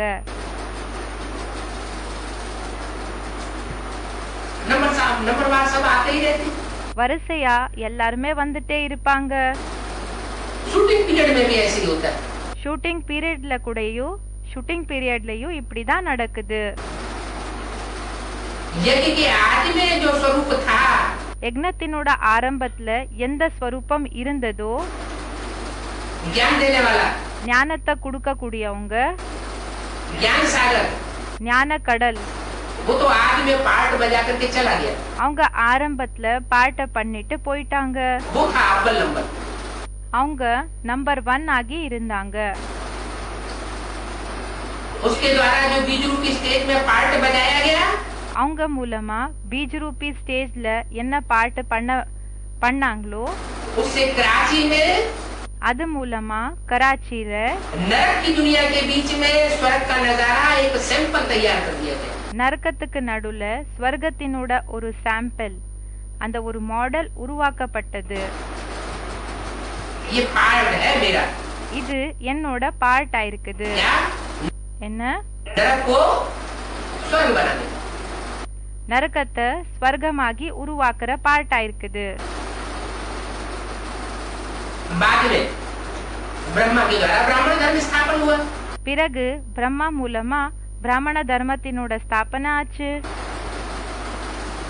तो ब्रह्मा के द्वारा जो ब्राह्मण धर्म स्थापन हुआ, அப்போ பிரம்மா மூலமா பிராமண தர்மம் என்ன ஸ்தாபனை ஆச்சோ, वो अव्वल नंबर कहेंगे அவங்கள நம்பர் 1ன்னு சொல்வாங்களா या 2 नंबर कहेंगे? இல்லைன்னா செகண்ட் நம்பர்ன்னு சொல்வாங்களா? अव्वल नंबर तो नहीं कहेंगे। நம்பர் 1ன்னு ஒன்னு சொல்ல மாட்டாங்க. जो नंबर 1 द्वारा काम होता है वो नंबर 2 के द्वारा काम नहीं हो सकता। நம்பர் 1 மூலமா என்ன வேலை நடக்குதோ அந்த வேலை நம்பர் 2 மூலமா ஆகாது. तो नहीं स्थापन होता। ஸ்வர்கம் ஒன்னு ஸ்தாபன ஆகாது. क्योंकि ब्राह्मण जो पैदा हुए ब्रह्मा के द्वारा, ஏன்னா எந்த பிராமணர்கள் பிரம்மா மூலமா ஜென்மத்தை எடுத்துக்கிட்டாங்க वो 2 प्रकार के ब्राह्मण पैदा हो गए। அங்க 2 விதமான பிராமணர்கள் ஜென்மம் எடுத்துக்கிட்டாங்க. रावण कुंभकर्ण मेघनाथ जैसे ब्राह्मण भी बन गए। ராவன் கும்பகர்ண மேகநாத் போல பிராமணர்கள் கூடயும் ரெடி ஆனாங்க. और गुरु वशिष्ठ विश्वामित्र जैसे भी ब्राह्मण बन गए।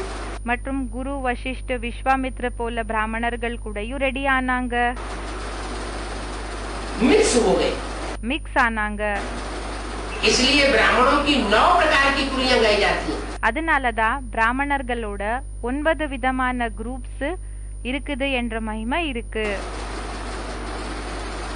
माना அப்படி என்ன जो 9 मुख्य धर्म है सारी दुनिया में, 9 முக்கிய தர்மம் என்ன இருக்குதோ முழு உலகத்துல सतयुग आदि से लेकर कलयुग अंत तक स्थापन होने वाले, சத்யுகத்தினோட ஆரம்பத்திலிருந்து கலியுகத்தினோட கடைசி வரைக்கும் என்ன ஸ்தாபன ஆகுமோ उन 9 मुख्य धर्मों में से चुनी हुई श्रेष्ठ आत्माएं அந்த 9 குரூப்ஸ்ல இருந்து செலக்ட் ஆயிருக்கிற உயர்ந்த ஆத்மாக்கள் ब्राह्मण धर्म में आती हैं।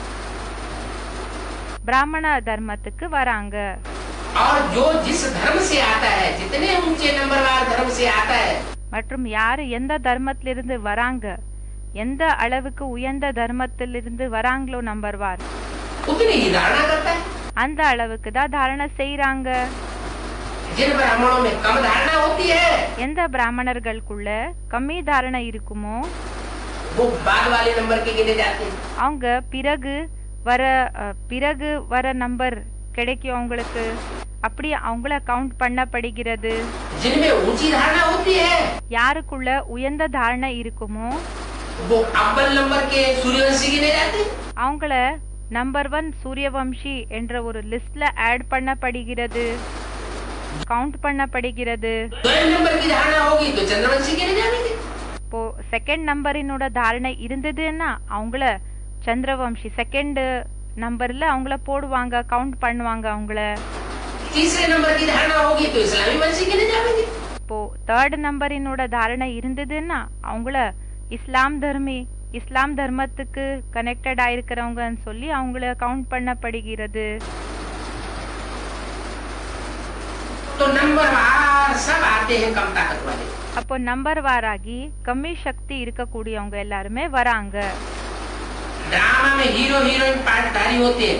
டிராமால ஹீரோ ஹீரோயின் பாட்தாரிகள் இருப்பாங்க. फिर पिछाड़ी में सब नंबरवार रहते हैं। பிறகு கடைசில எல்லாருமே நம்பர் வாராகி இருப்பாங்க. क्या कहा? என்ன சொன்னாங்க பாபா? ड्रामा कोई होता है तो उसमें अव्वल नंबर पार्टधारी कौन होता है? இப்போ டிராமா இருக்கும் இல்லையா, அதுல பாட்தாரிகள் இருப்பாங்க. அதுல நம்பர் ஒன் பாட்தாரி யாரா இருப்பாங்க? उसको क्या कहते हैं? அவங்களுக்கு என்னன்னு சொல்வாங்க? अरे हीरो कहते हैं ना। அரே ஹீரோன்னு சொல்வாங்க இல்லையா? वो हुआ अव्वल नंबर। அவர் ஆயிட்டாங்க நம்பர் 1. फिर 2 नंबर का पार्टधारी कौन हुआ? பிறகு 2வது நம்பரினோட பாட்தாரி யார் ஆனாங்க? कौन हुआ? யார் ஆனாங்க? हीरो के बाद ஹீரோக்கு நெக்ஸ்ட் हीरोइन। ஹீரோயின். तो यहाँ हीरो कौन है और हीरोइन कौन है ब्राह्मण की संगमी दुनिया में? அப்போ இங்க ஹீரோ யாரு மற்றும் ஹீரோயின் யாரு பிராமணர்களோட சங்கம் யுகத்துல? ब्राह्मणों की जो वर्तमान समय संगमी की दुनिया चल रही है, பிராமணர்களோட உலகத்துல இப்போ நிகழ்காலத்துல இந்த சங்கம் யுகத்துல என்ன நடந்துட்டு இருக்குது? उसमें हीरो पार्टधारी कौन है और हीरोइन के रूप में पार्टधारी कौन है? அதுல ஹீரோ பாட்தாரி யாரு மற்றும் ஹீரோயின் ரூபத்துல பாட்தாரி யாருன்னு கேக்குறாங்க.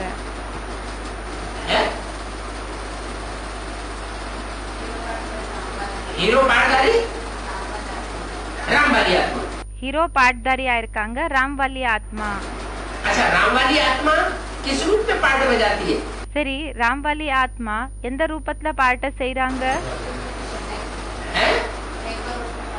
शंकर के रूप में पाठ, एवरलास्टिंग। சங்கர் ரூபத்துல பாட்ட செய்றாங்களா? எவர்லாஸ்டிங், சதா காலத்துக்காகவான்னு கேக்குறாங்க. शंकर का पाठ बीच का है या अंतमते सोगते का है? சங்கரினோட பாட்டு நடுவுல இருக்குமா இல்லனா அந்தமத்தே சோகத்தே கடைசி நேரத்துல எப்படி இருக்குமோ அதே போல கத்தி ஆகும் இல்லையா, அப்படியான்னு கேக்குறாங்க.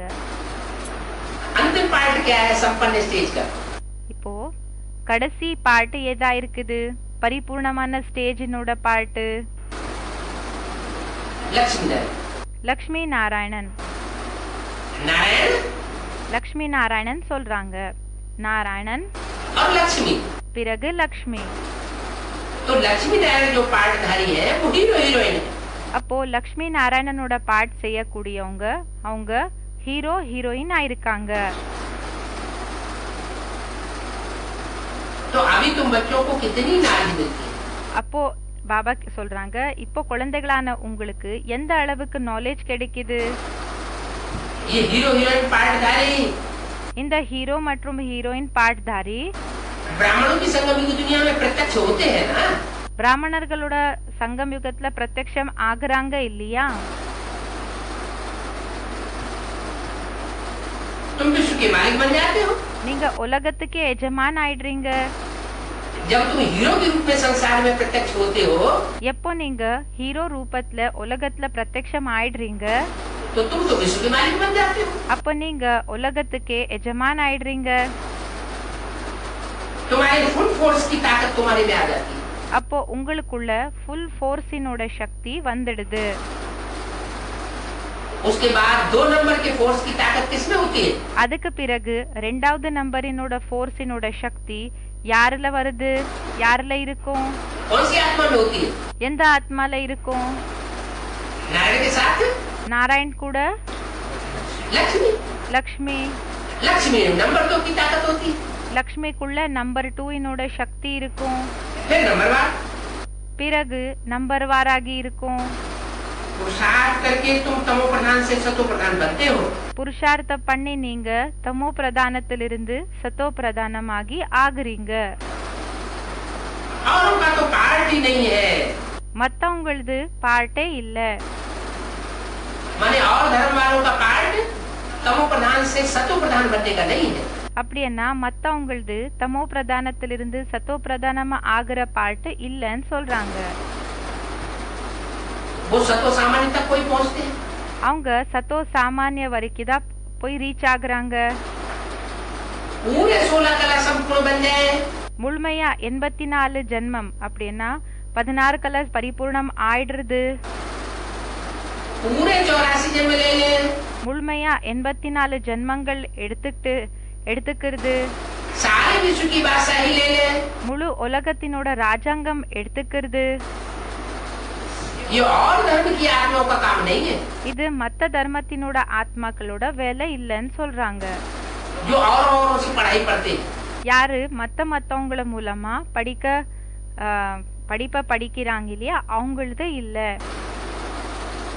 तुम सिर्फ एक को याद करते हो, நீங்க வெறும் ஒருத்தரை நினைவு செய்றீங்க. एक के संग रंग लगाते हो, ஒருத்தர் கூட சாங்கத்தினோட சாயத்தை அவரது எடுத்துக்கிறீங்க. एक से पढ़ाई पढ़ते हो, ஒருத்தர் விடம் இருந்து படிப்பை படிக்கிறீங்க. तो तुम्हें पूरी प्राप्ति होती है। அப்போ உங்களுக்கு நிறைய பிராப்தி கிடைக்குது. तुम्हारे फुल फोर्स की ताकत आती है। உங்களுக்குள்ள ஃபுல் ஃபோர்ஸினோட சக்தி வருது. पुरुषार्थ कर तुम तो सतो प्रधान बन जाते हो ना। புருஷார்த்தம் பண்ணி நீங்க சத்தோ பிரதானம் ஆயிடுறீங்க இல்லையா? Wonder of the world number 1 है। இந்த உலகத்தினோட அதிசயங்கள் இருக்கு இல்லையா, அதுல பாபா சொல்றாங்க உலகத்தினோட அதிசயம் நம்பர் 1 ஆயிருக்குது.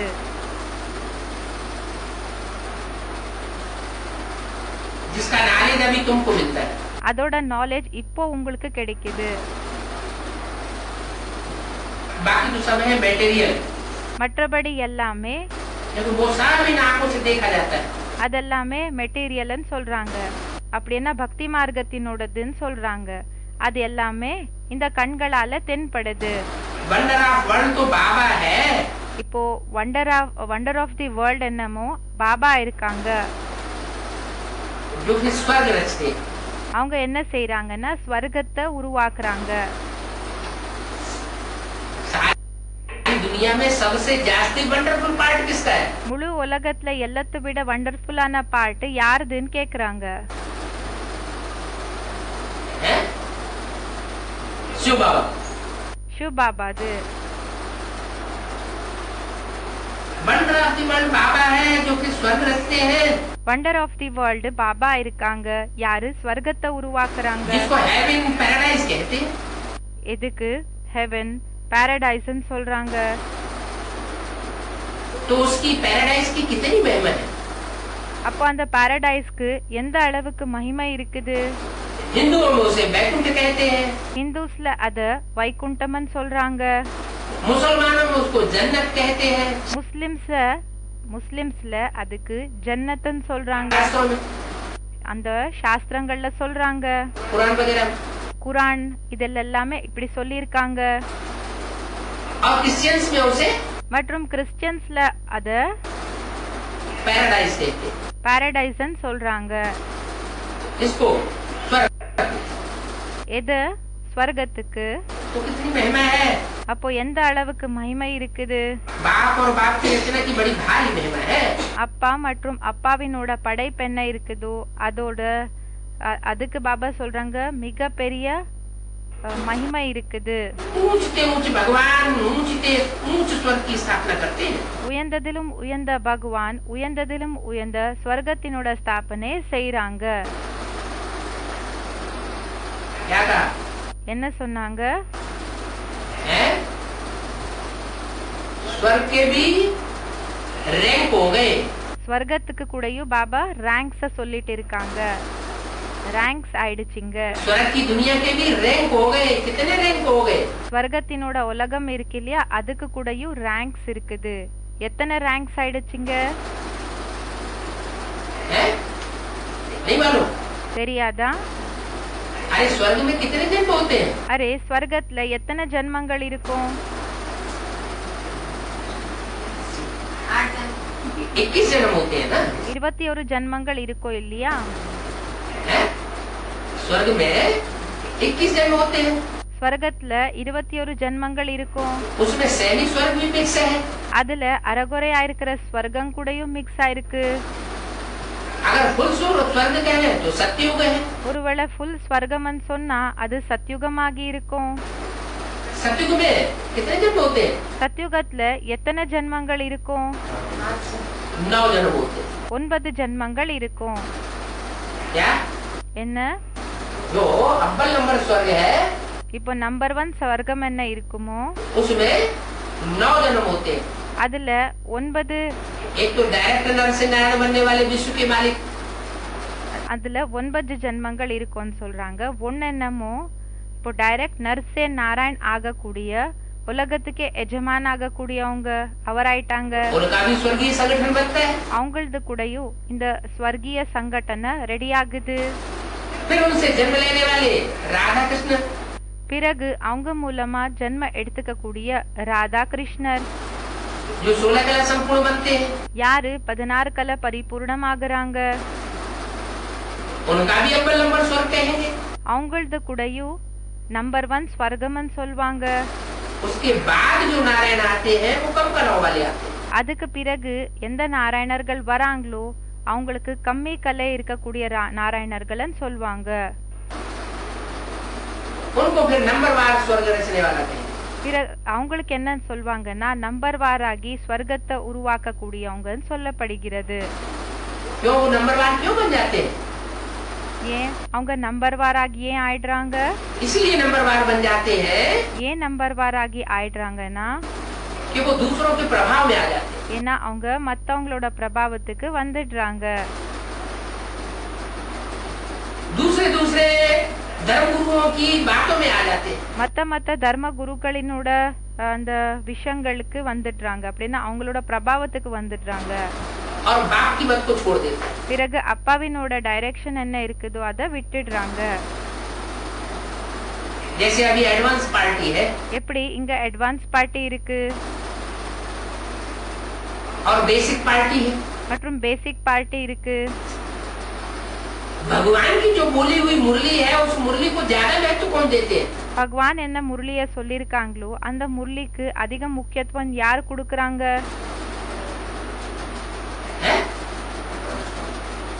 एडवांस पार्टी ज्यादा महत्व देती है, அட்வான்ஸ் பார்ட்டிக்காரங்க அதிக முக்கியத்துவத்தை கொடுக்கறாங்க.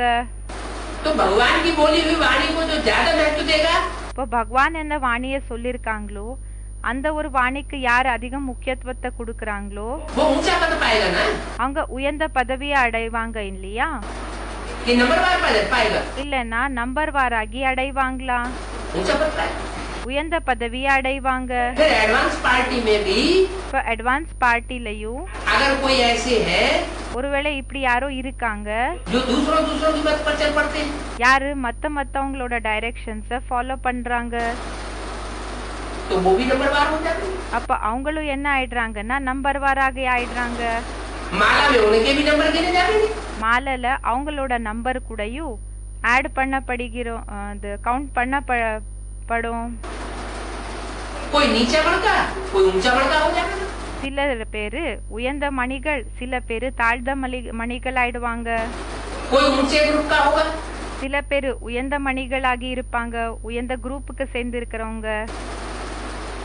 दाईं ओर का सबसे ऊंचा वाला ग्रुप ரைட் சைடுல இந்த வலது பக்கம் இருக்கக்கூடிய எல்லாத்தை விட உயர்ந்த सूर्यवंशी कहा जाएगा। குரூப் அவங்களுக்கு என்னன்னு சொல்வாங்கன்னா சூரியவம்சின்னு சொல்லப்படுவாங்க. அவங்க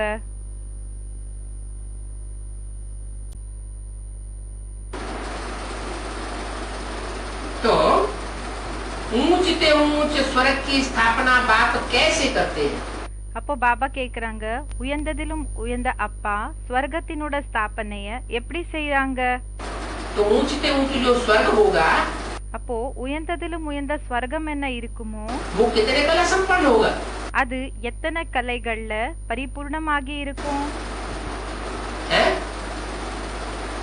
कला संपन्न होगा கலைகள் பரிபூர்ணமாகி இருக்கும்னா या कलातीत होगा? கலைகள் பரிபூர்ணமா இருக்கிற விஷயமா இல்லனா கலைகள் விடமும் அப்பாற்பட்ட ஒரு லெவல்ல இருக்கிற விஷயமா இருக்கா? क्या होगा? என்ன ஆகி இருக்கும்? 16 कलाओं से भी ऊंची स्टेज का सुख होगा।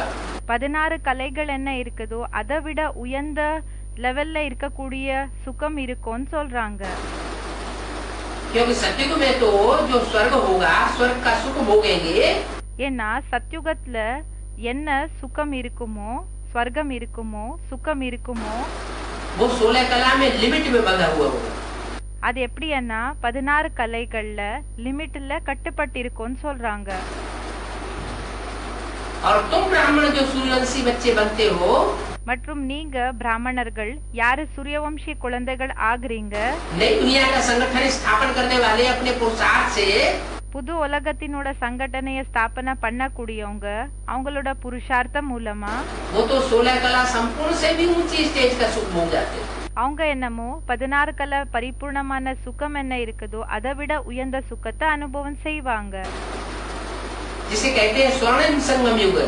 அதுக்கு என்னன்னு சொல்வாங்கன்னா பரிபூர்ணமான அந்த என்ன சொல்வாங்கன்னா ஸ்வர்ணிம சங்கம் யுகம்னு சொல்வாங்க. क्योंकि उस समय बाप भी मौजूद होता है। ஏன்னா அந்த நேரத்துல அப்பா கூடயும் பிரசன்ட் ஆகி இருப்பாங்க. सतयुग में तो बाप मौजूद नहीं होगा, சத்யுகத்துல அப்பா இருக்க மாட்டாங்க. तो उनका सुख बढ़ गया ना। அப்போ அவங்களோட சுகம் அதிகமாயிடுச்சு இல்லையா? तो ऊंचते ऊंच स्वर्ग की स्थापना बाप कैसे करते हैं? அப்போ உயர்ந்ததிலும் உயர்ந்த ஸ்வர்கத்தினோட ஸ்தாபனா அப்பா எப்படி செய்யறாரு? ये कोई कुछ नहीं जानता। இத பத்தி யாருக்குமே ஒண்ணுமே தெரியாதுன்னு சொல்றாங்க. कोई माना யாருக்குமே என்ன அர்த்தம்? कौन नहीं जानते? யாருக்கு தெரியாது? जो दूसरे धर्मों से प्रभावित हो जाते हैं वो इन बातों की गहराई को யாரு மத்த தர்மத்துக்கு அடிமை ஆயிடுறாங்களோ அவங்களுக்கு இந்த விஷயத்துக்கான ஆழம் என்ன இருக்குதோ नहीं जानते। அது அவங்களுக்கு தெரியாது. तो मीठे मीठे बच्चे भी पुरुषार्थ अनुसार जानते हो। இனிமேலும் இனிமையான குழந்தைகளா இருக்கிற நீங்க கூடயும் புருஷார்த்த அனுசாரமா உங்களுக்கு தெரியும். क्या என்ன तुम जानते तो हो உங்களுக்கு என்னமோ தெரிஞ்சிருக்குது. है, ऊंच के ऊंच स्वर्ग में जावेंगे तो, உயர்ந்ததிலும் உயர்ந்த ஸ்வர்கத்துக்கு என்னமோ நீங்க लेकिन तुम्हारे भी मर्तबे नंबरवार हो जाते। ஆனா உங்களோட அந்த ஸ்டேட்டஸ் என்ன இருக்குதோ, அந்த ஒரு பதவி என்ன உங்களுக்கு கிடைக்குமோ அது கூடயும் நம்பர் வார் ஆயிடும்னு सब சொல்றாங்க. एक जैसा मर्तबा प्राप्त नहीं करेंगे எல்லாருக்குமே ஒரே மாதிரி போஸ்ட்ன்றது கிடைக்காது. और जिस अनुसार जानते हो उसी अनुसार फिर पद पाते हो। மற்றும் எந்த அளவுக்கு உங்களுக்கு எந்த ரூபத்துல உங்களுக்கு தெரியுமோ அந்த அளவுக்கு தான் உங்களுக்கு புருஷார்த்த அனுசாரமா பதவி என்றது கிடைக்கும். जिसमें जितना गहरा ज्ञान होगा, யாருக்குள்ள எந்த அளவுக்கு ஆழமான ஞானம் இருக்குமோ, जितना ऊंचा ज्ञान होगा, எந்த அளவுக்கு உயர்ந்த ஞானம் जिसने இருக்குமோ, जितना ज्ञान जागृति उठाया होगा, யார் எந்த அளவுக்கு அதிக ஞானத்தை எடுத்திருப்பாங்க वो उतना ही ऊंचा पद पाएगा। அவங்க அந்த அளவுக்கு உயர்ந்த பதவியை அடைவாங்க. दुनिया में भी ऐसे ही होता है, जो ज्यादा डिग्रियां पास करता है உலகத்துல கூட இப்படிதான் ஆகுது. யாரு அதிக டிகிரிஸ பாஸ் பண்றாங்க அடைறாங்க, वो ऊंची कुर्सी पर बैठता है। அதிக டிகிரிஸ பாஸ் பண்றாங்க, அவங்க உயர்ந்த குர்சியில சீட்ல போய் உட்கார்றாங்க. और जिसने कम पढ़ाई पढ़ी होगी, யாரு கம்மி படிச்சிருப்பாங்களோ, प्राइमरी स्कूल या मिडिल स्कूल पास किया होगा, हाई स्कूल पास किया होगा, பிரைமரி ஸ்கூல் மிடில் ஸ்கூல் இல்லனா ஹை ஸ்கூல் பாஸ் वो பண்ணிருந்தாங்க, चपरासी अपरासी बन जाए। அவங்க பியூன் இல்லனா வாட்ச்மேன் ஆயிடுவாங்க. போய் ऊंची कुर्सी तो नहीं प्राप्त करता। அந்த உயர்ந்த சீட் ஒண்ணு அவங்களுக்கு கிடைக்காது. तो ऐसे यहाँ भी ईश्वरीय गॉडली नॉलेज जो है, அதே மாதிரி இங்க ஈஸ்வரிய ஞானம் என்ன, इसमें भी जो जितना ज्ञान की गहराई को धारण करता है, இதுல கூடயும் யார் எந்த அளவுக்கு ஆழமான ஞானத்தை தாரண वो பண்ணிக்கிறாங்க, उतना ही ऊंच पद पाने वाला அவங்க அந்த அளவுக்கு உயர்ந்த பதவியை அடையக்கூடியவர்களாகி ஆயிடுவாங்க. तो जिसने जो पुरुषार्थ किया है ड्रामानुसार वही करते रहते हैं। இப்ப யாரு எந்த புருஷார்த்தத்தை பண்ணிருக்காங்களோ அவங்க டிராமா அனுசாரமாகி அந்த பாட்டை தான் செய்வாங்க, அந்த புருஷார்த்தத்தை தான் செஞ்சுட்டு पुरुषार्थ இருப்பாங்க. बिना तो कुछ भी मिल नहीं सकता है। புருஷார்த்தம் பண்ணாம ஒண்ணுமே கிடைக்காது. कर्म बिना कोई एक सेकंड भी रह नहीं सकता है। செயல்களை செய்யாம ஒரு செகண்ட் கூட யாரும் இருக்க முடியாது. क्या वो हठयोगी क्या करते हैं? அந்த ஹட்டயோகிகள் என்ன செய்யறாங்க, भट्टी लगाओ। பட்டிய பண்ணணும். कितने दिन की भट्टी? எத்தனை நாளுக்காக வட்டி? 2 दिन की भट्टी, 2 நாளுக்காக, 3 दिन की भट्टी, 3 நாளுக்காக, 1 साल की भट्टी, 1 வருஷத்துக்கான 3 महीने की भट्टी। 3 மாசத்துக்காக अरे வட்டி.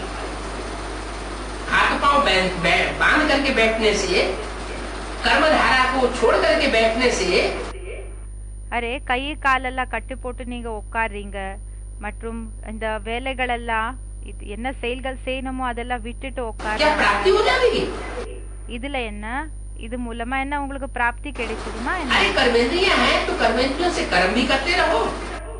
அரே கர்மேந்திரிய இருக்குதுன்னா கர்மேந்திரிய மூலமா செயல்கள் கூடயும் செஞ்சுட்டு இருங்க. और मन बुद्धि से बाप को याद करते रहो। பிறகு மனபுத்தி மூலமா அப்பாவை கூடயும் நினைவு செஞ்சுட்டு இருங்க. एक होता है जबरदस्ती याद करना, ஒன்னு என்னன்னா வலுக்கட்டாயமா நினைவு செய்யுது, और एक होता है सहज सहज இன்னொன்னு என்னன்னா சகஜ சகஜமாகி स्वाभाविक रूप से याद करना। நேச்சுரல் ஆகி நினைவு செய்யுது. सच्ची याद कौन सी है? உண்மையான நினைவு எதுக்குன்னு சொல்வாங்க? महबूबा महबूब को याद करती है, இந்த காதலி காதலனை நினைவு செய்றாங்க, या महबूब महबूबा को याद करता है। இல்லன்னா காதலன் காதலிய நினைவு செய்றாங்க. तो कारखाने में काम करते भी उनको याद आता है कि नहीं आता है? அப்போ ஃபேக்டரியில வேலை செய்யறப்ப கூடயும் அவங்களுக்கு நினைவு வருதா இல்லையா? याद आता है। நினைவு तो வருது. वो हुई कर्मधारा। அப்போ அதாயிடுச்சு கர்மதாரா. அப்படின்னா வேலை அப்படியே அது வேலை பண்ணிட்டு இருக்குது. कर्म धारा भी चलती रहे அந்த வேலை கூட போயிட்டு और याद भी चलती रहे, மற்றும் நினைவு கூடயும் वो हो गया सहज। அதாயிடுச்சுது. அது என்ன ஆயிடுச்சுன்னா சஹஜம், स्वाभाविक पुरुषार्थ हो गया। நேச்சுரல் புருஷார்த்தம் ஆயிடுச்சு. तो बाप तुमको सहज राजयोग सिखलाते हैं। அப்போ பாபா நமக்கு அப்பா நமக்கு சஹஜமான புருஷார்த்தத்தை கத்து கொடுக்கறாங்க. वो हठयोगी धर्मगुरु क्या करते हैं? அந்த ஹட்டயோகி தர்ம குருக்கள் என்னத்தை செய்றாங்க? என்ன செய்றாங்க? जबरदस्ती भट्टियां बैठाते हैं। வலுக்கட்டாயமா பட்டியில உட்கார வைக்கிறாங்க. अरे भट्टी में जब ज्ञान नहीं होगा असली, அரே பட்டியில இப்போ உண்மையான ஞானமே இல்லைன்னா तो बिना ज्ञान के भट्टी क्या काम करेगी? இப்போ ஞானம் இல்லாத பட்டி என்ன வேலைய பண்ணும்? किसी को भोजन दे दो ढेर सारा, இப்போ ஒருத்தருக்கு சாப்பாடை கொடுத்துருங்க, ரொம்ப அதிகமா சாப்பாடை और கொடுத்துருங்க, पानी बिल्कुल न दो, மற்றும் தண்ணி கொஞ்சம் கொடுக்காதீங்க. तो क्या होगा? அப்ப என்ன ஆகும்? हैं? क्या होगा? என்ன ஆகும்? अग्नि फूक जाएगी पेट में, நெருப்பு பத்திக்கோன்னு अग्नि சொல்றாங்க. फूक जाएगी। வயிறுல நெருப்பு பத்திக்கோன்னு ये है சொல்றாங்க. बुद्धि रूपी पेट, இதா இருக்குது புத்தி ரூபமான வயிறு, और ये हमारी है योग की खुराक।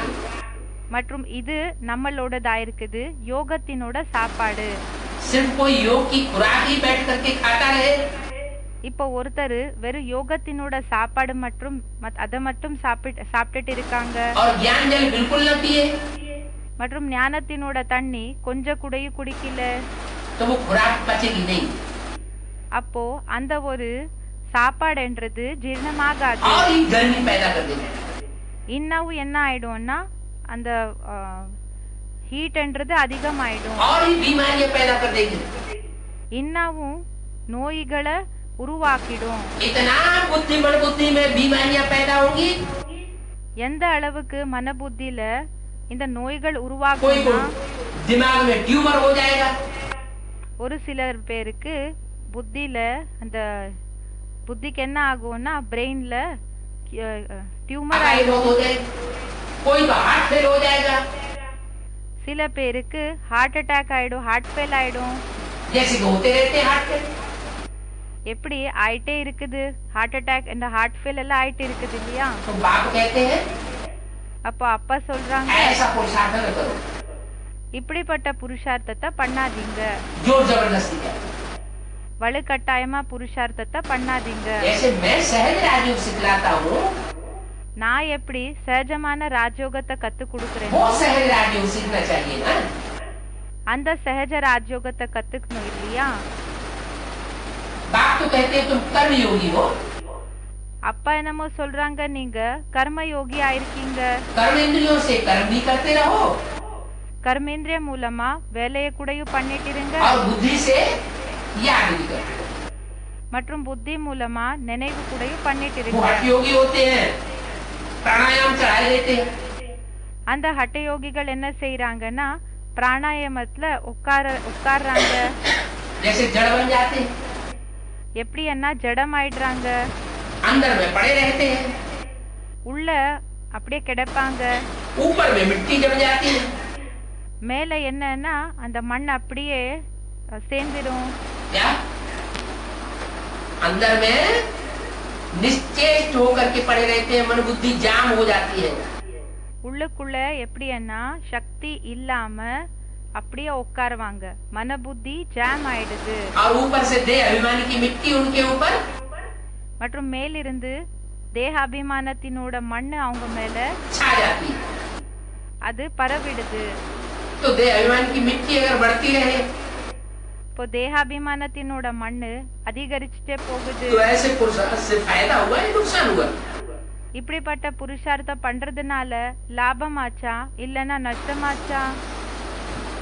अंदर पड़े रहते हैं, ऊपर में मिट्टी जम जाती है, तो बगीचे बन जाते हैं।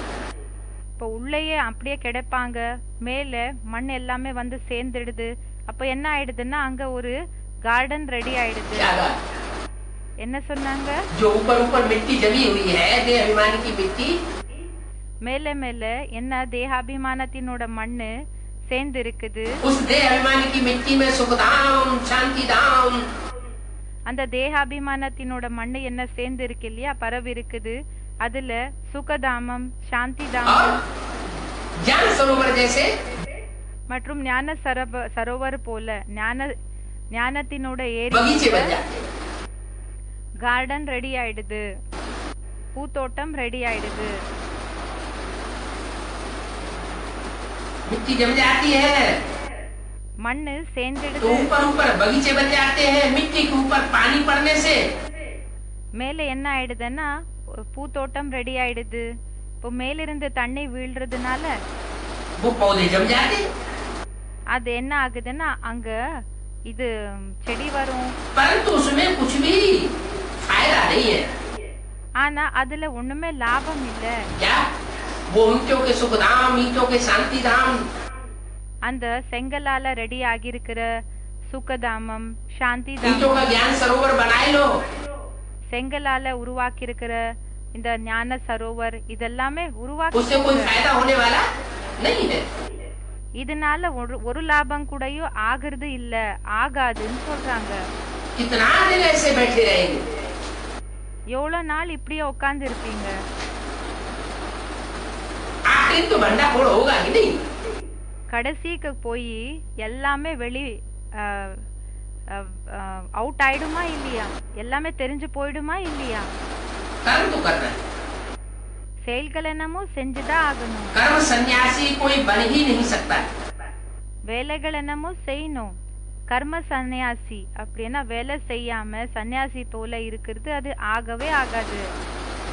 कर्म धारा को हमेशा के लिए कोई छोड़ दे, இப்போ இந்த கர்ம தாரா என்ன இருக்குதோ, வேலைகள் செய்யாம அந்த ஒரு அந்த ஃப்ளோ இருக்கும் இல்லையா, அதை விட்டு சதா காலத்துக்காக யாருமே ऐसे हो ही नहीं सकता। யாருமே அப்படி இருக்க முடியாது, அது ஆகவே ஆகாது. अरे नाक है तो नाक से सांस लेगा या नहीं लेगा? அரே இப்போ மூக்கு இருக்குதுன்னா மூக்கால மூச்சு வாங்குவாங்களா இல்லையா? लेना ही पड़ेगा। மூச்சு வாங்க வேண்டியதா இருக்கும். आँख है तो आँख से देखेगा या नहीं देखेगा? இப்போ கண் இருக்குதுன்னா கண்ணால பாப்பாங்களா இல்லையா? देखना ही पड़ेगा। பார்த்துதான் ஆகணும். कान है तो कान से सुनेगा कि नहीं सुनेगा? இப்போ காது இருக்குன்னா காதால கேட்பாங்களா இல்லையா? कि सारी जिंदगी सुना अनसुना करता रहेगा? இல்லைன்னா முழு வாழ்க்கை கேட்டாலும் கேட்காம போல இருப்பாங்களா? तो जो भी इंद्रिय है அப்போ ஏதெல்லாம் இந்திரியங்கள் இருக்குது, उन इंद्रियों से हठ योग नहीं करना चाहिए। அந்த இந்திரியங்கள் மூலமா ஹட்டயோகத்தை பண்ணக்கூடாது.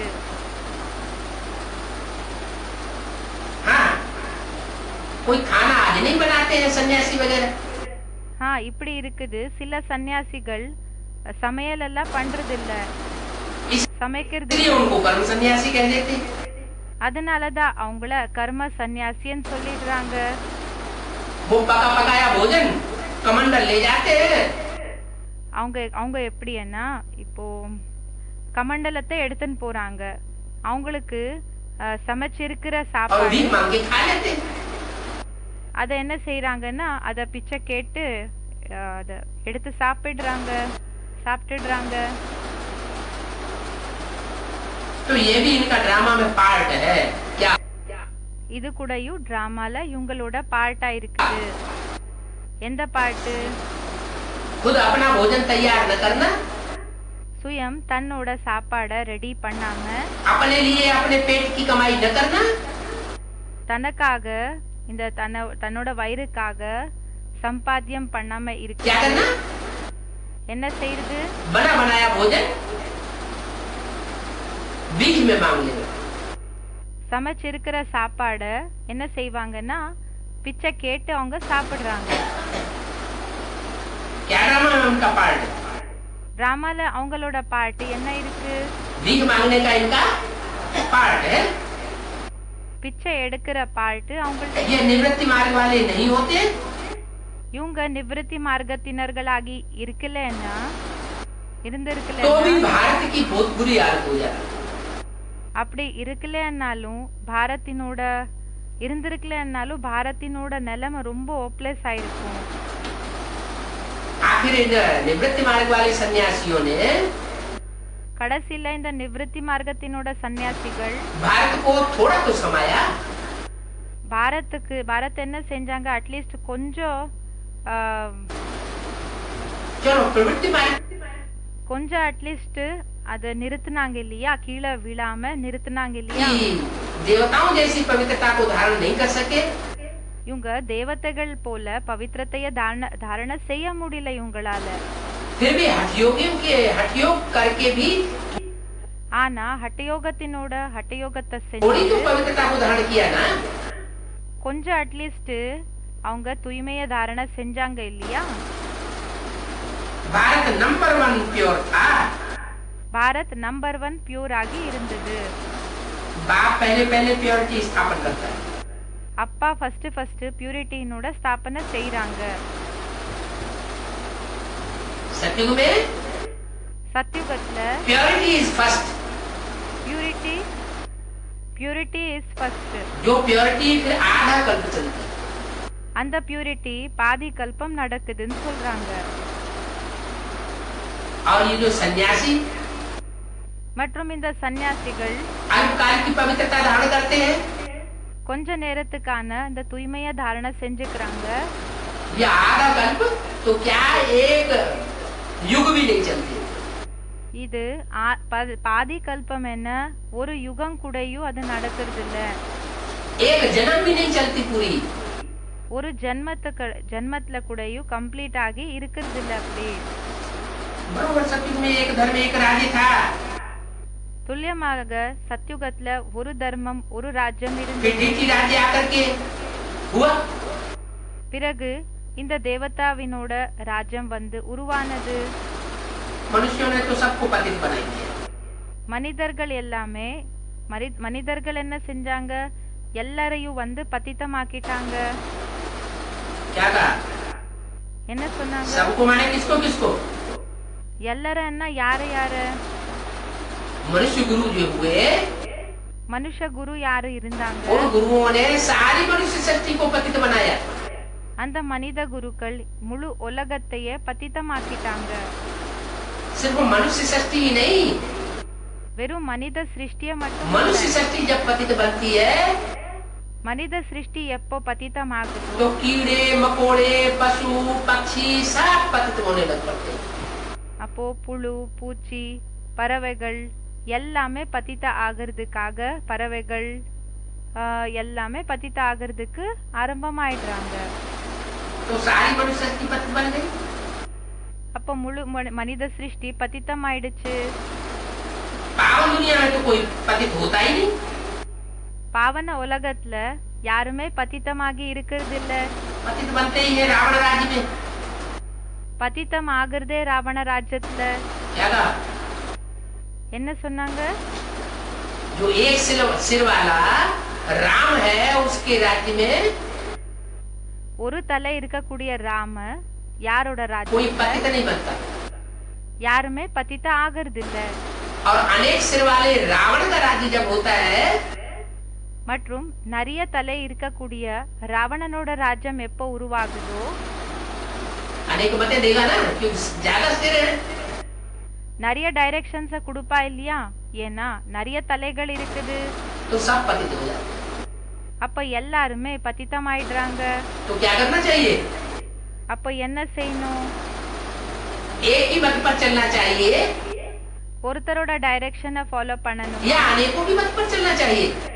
இல்லனா நிறைய பேரினோட டைரக்ஷனை ஃபாலோ பண்ணணுமா? एक ही मत पर चलना चाहिए। ஒருத்தரோட டைரக்ஷனை ஃபாலோ பண்ணணும். और जिस एक ही मत पर चले மற்றும் அந்த ஒருத்தர் யாரோட டைரக்ஷனை ஃபாலோ பண்ணணுமோ वो भी कोई गधा घोड़ा या ओ कच्छ बच्चा अवतार लेने वाला नहीं हो। அது கூட அவங்க கூடயும் இப்போ குதிரை இல்லனா கழுதை மீன் முதல்ல என்னோட அவதாரத்தை எடுத்துக்க கூடியவங்க இல்ல. ऐसा जानवरियत का पार्ट बजाने वाला ना हो। அப்படிப்பட்ட விலங்குகள் போல பாட்டு செய்யக்கூடியவங்களாகி இருக்க கூடாது. ऊंचते ऊंच करतार होना चाहिए। உயர்ந்ததிலும் உயர்ந்தவங்களாகி இருக்கணும். ऊंचे से ऊंचे की मत पर चलेंगे உயர்ந்ததிலும் உயர்ந்தவங்களோட டைரக்ஷன் படி तो நடந்தீங்கன்னா ऊंचे से ऊंचा पद बनेगा। அப்போ உயர்ந்ததிலும் உயர்ந்த பதவி கிடைக்கும். तो अभी तुम कितनी अच्छी समझते हो। இப்போ நீங்க எந்த அளவுக்கு நல்லபடியா புரிஞ்சுக்கிறீங்க? कृष्ण को श्याम सुंदर क्यों कहते हैं?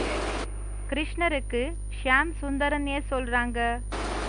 கருப்பானவங்க மற்றும் வெள்ளையானவங்க ஏன் சொல்றாங்க? कारण क्या है என்ன காரணமா இருக்குது? कि कृष्ण को श्याम भी कहते हैं पर सुंदर भी कहते हैं। கிருஷ்ணனை ஷியாமன் கூடயும் சொல்றாங்க, சுந்தரன் கூடயும் சொல்றாங்க. सुंदर श्याम नहीं कहते, சுந்தர் ஷியாமன் சொல்லுறது இல்ல. क्या कारण? என்ன காரணமா இருக்கு? कि कृष्ण की आत्मा கிருஷ்ணனோட ஆத்மா जरूर पहले கண்டிப்பா first श्याम पार्ट बजाने वाली होती है, கருப்பான பாட்டு பண்ணக்கூடியவங்களாகி இருப்பாங்க. काला पार्ट बजाने वाली होती है, கருப்பான பாட்டை செய்பவராகி இருப்பாங்க. सारी दुनिया ग्लानि करती है, முழு உலகமே நிந்தனை செய்து कलंक की धरा अवतार का संसार में प्रसिद्धि हो जाती है।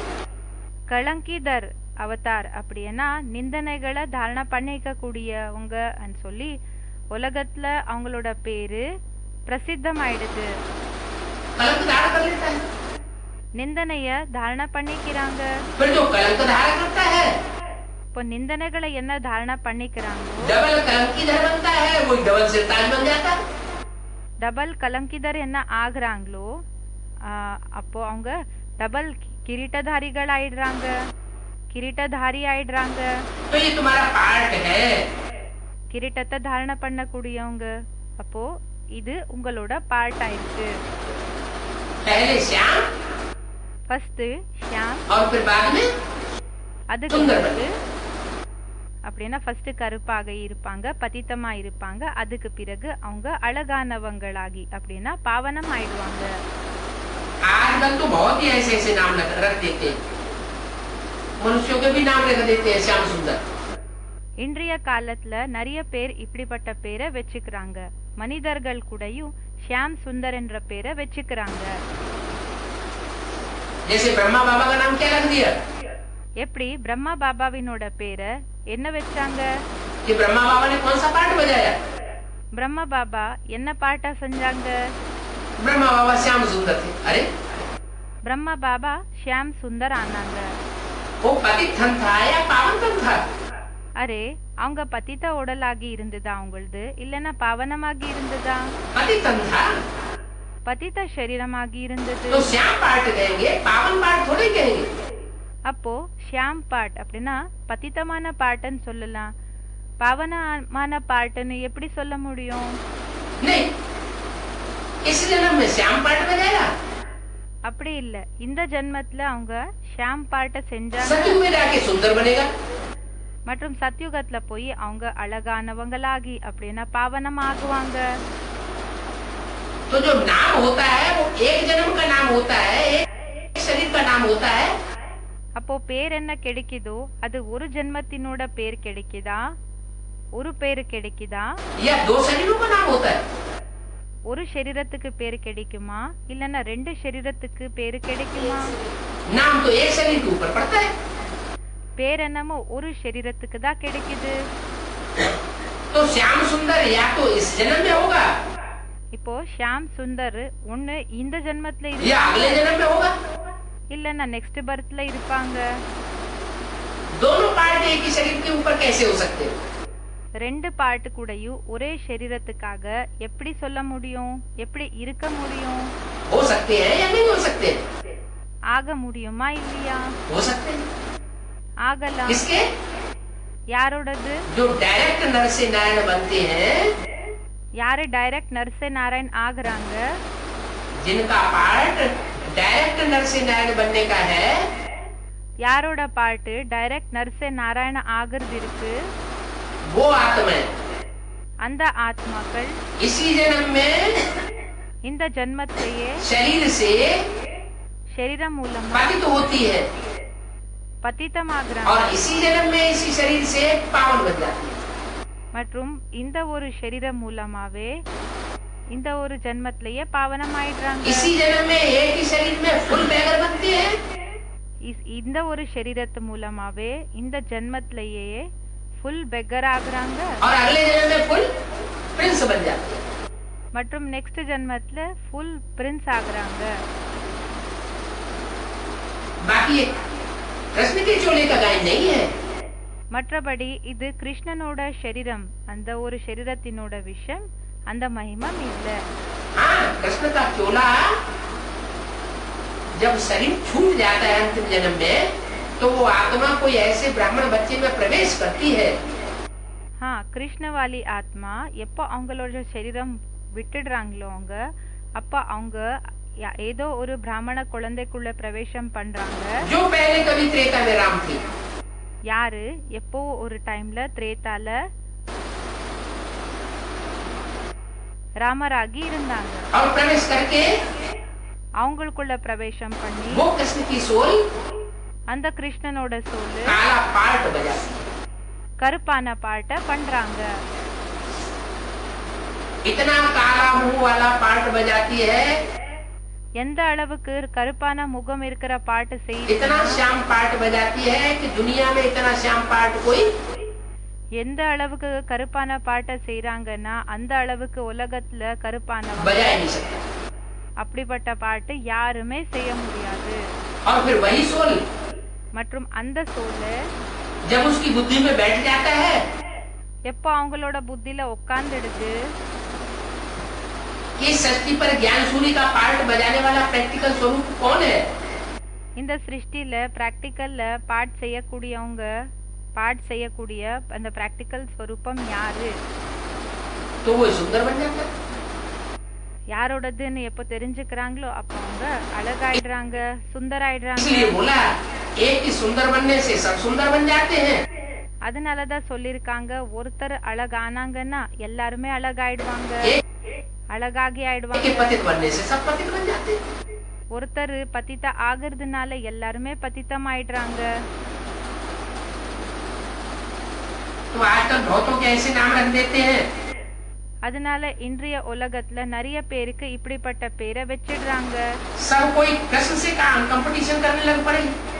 எல்லாருமே கிருஷ்ணர் கூட காம்படிஷன் பண்றதுக்காக ஆரம்பம் செஞ்சிடுறாங்க. भक्ति मार्ग में तो मनुष्य जैसे इडियट बन जाते. பக்தி மார்க்கத்துல மனிதர்கள் முட்டாள் போல ஆயிடுறாங்க. बच्चे जानते हो पतित राजा कैसे पावन राजाओं के आगे माथा टेकते. குழந்தைகளான உங்களுக்கு தெரியும் பतित ராஜாக்கள் எப்படி பாவனமான ராஜாக்களுக்கு முன்னாடி போய் தலைய வணங்குறாங்க.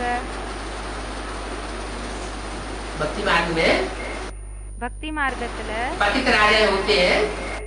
பतित ராஜாக்கள் இருப்பாங்க. जैसे राजा विक्रमादित्य पतित बना, எப்படி ராஜா விக்ரமாதித்யா பतित ஆனாங்க, तो उसने शिवलिंग बनाया. அப்ப அவங்க சிவலிங்கத்தை உருவாக்குனாங்க. बाजू में शंकर की मूर्ति रख दी. பக்கத்துல சங்கரனோட மூர்த்தியை வச்சுட்டாங்க. शंकर देवता की मूर्ति बना करके சங்கர் தேவதையினோட மூர்த்தியை और உருவாக்கி उनकी पूजा की. பிறகு அவங்களோட பூஜைய பண்ணாங்க. तो पूजा करने वाला पतित हुआ அப்போ பூஜை செய்யக்கூடியவங்க பतित ஆனாங்க. और जिसकी मूर्ति रख दी वो हुआ மற்றும் யாரோட மூர்த்தியை வச்சுட்டாங்களோ அவங்க पावन. பாவன். ऐसे ही அதே போலதான் सीढ़ी के चित्र में ये भी दिखाया गया சிடி சித்திரத்துல இந்த விஷயத்தை கூடயும் காமிச்சிருக்காங்க.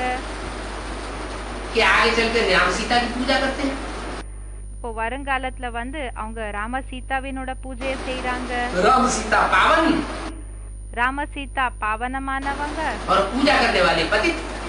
மற்றும் பூஜை பண்ணக்கூடியவங்க பतितமானவங்க. ये शूटिंग भी कहाँ होती है? இந்த ஷூட்டிங் கூட எங்க ஆகுது?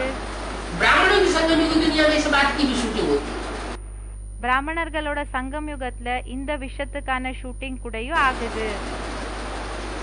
जिस राम वाले व्यक्तित्व में अंतिम चोले में எந்த ராம்வாலி இருக்காங்க இல்லையா, ராம்வாலி ஆத்மாவினோட அந்த சரீரம் अंतिम जन्मத்தினோட கடைசி ஜன்மத்தினோட அந்த பர்சனாலிட்டில परमात्मा शिव प्रवेश करते हैं.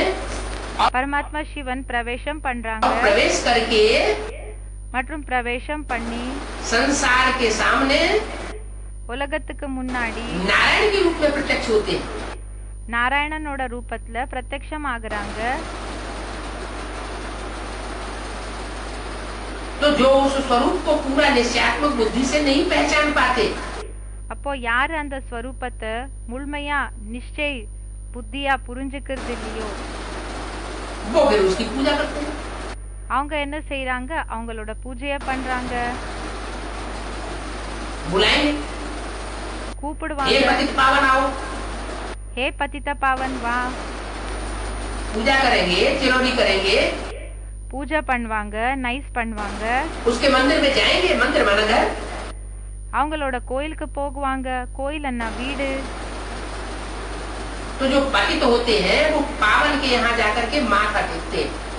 அப்ப யாரு பतितமா இருப்பாங்களோ அவங்க பாவனமா இருக்கக்கூடியவங்க கிட்ட போய் தலைய வணங்குவாங்க। माथा टेकना माना தலைய வணங்குறதுன்னா बुद्धि को झुकाना, புத்திய வணங்குறது, புத்திய குனிய வைக்கிறது, उनकी बातों को मानना पड़ता है।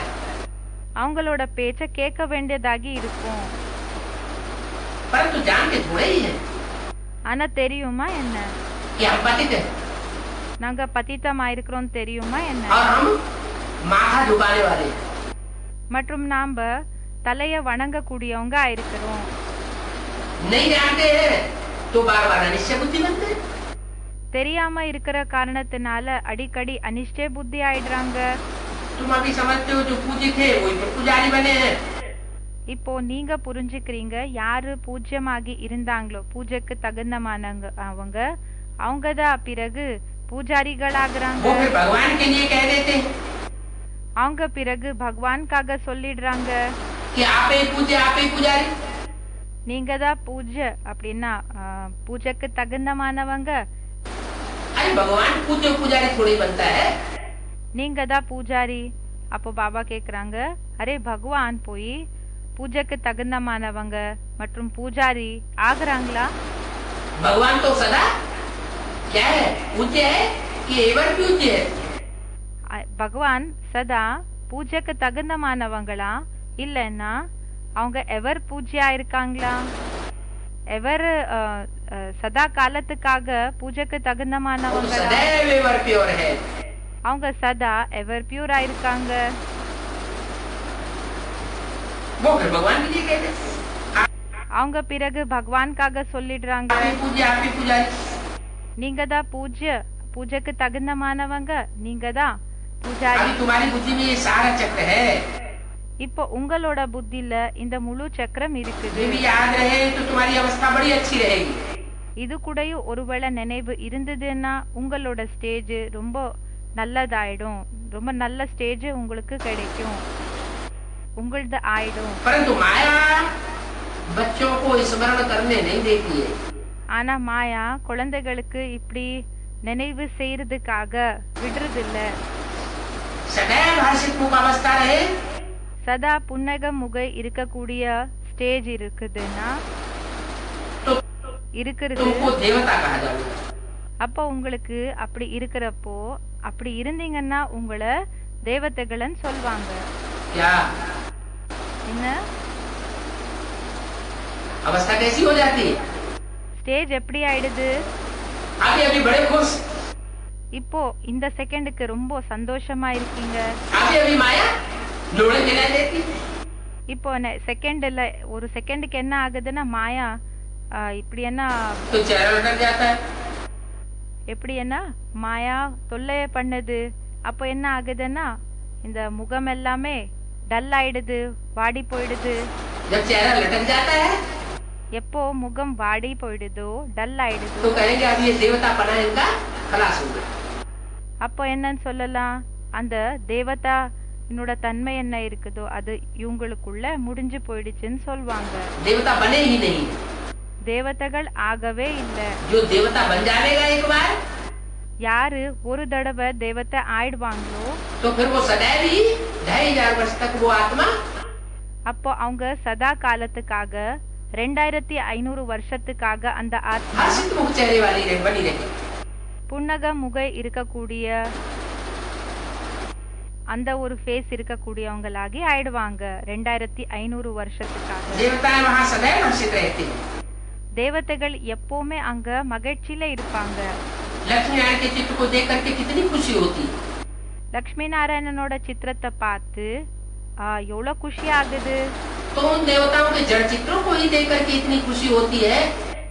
எப்போ அந்த தேவதைகளினோட ஜட சித்திரங்களை பார்க்கிறோம் அதுலயே இவ்வளவு சந்தோஷம் ஆகுது. तो जो चैतन्य में लक्ष्मी नारायण बन जाएंगे या लक्ष्मी नारायण जैसे बन जाएंगे, இப்போ சைத்தன்யத்தை யாரு லக்ஷ்மி நாராயண ஆகுறாங்க, नारायण समान देवता बन जाएंगे, ஆயிடுவாங்க. நாராயண் போல தேவதா, நாராயணுக்கு சமமான தேவதைகள் ஆயிடுவாங்க.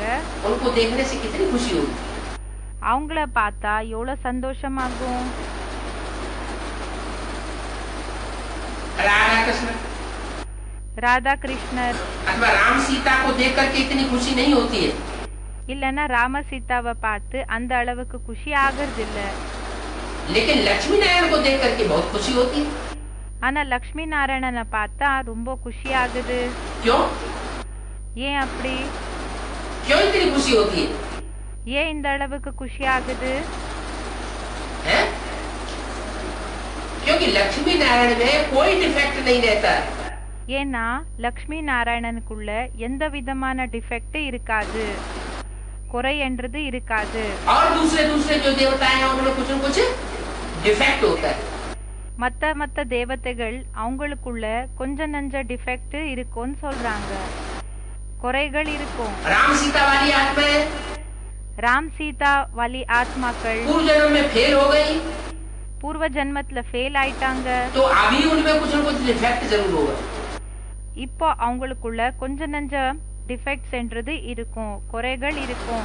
जब तक उनका पुरुषार्थ संपन्न नहीं होता, எப்போ வரைக்கும் அவங்களோட புருஷார்த்தம் கம்ப்ளீட் तब तक ஆகாது उनमें डिफेक्ट रहेगा। அப்போ வரைக்கும் அவங்களுக்குள்ள குறைகள் இருக்கும். तो जिनमें खुद ही डिफेक्ट है, இப்போ யாருக்குள்ள சுயமே குறைகள் वो दूसरों இருக்கு, को भी संकरंग அப்போ அவங்க மத்தவங்களுக்கு கூடயும் சாங்கத்தினோட சாயம் डिफेक्ट पने का ही लगा देंगे। அந்த ஒரு குறையான ஒரு சம்ஸ்காரத்தை தான் நிரப்புவாங்க மத்தவங்களுக்குள்ளயும். जब वो संपन्न हो जाते हैं, எப்போ அவங்க பரிபூர்ணம் ஆயிடுறாங்க, तो जो भी उनके संग के रंग में आता है, அப்போ யாரெல்லாம் அவங்களோட சாங்கத்தினோட சாயத்துக்கு வராங்க वो सब पावन हो जाते हैं।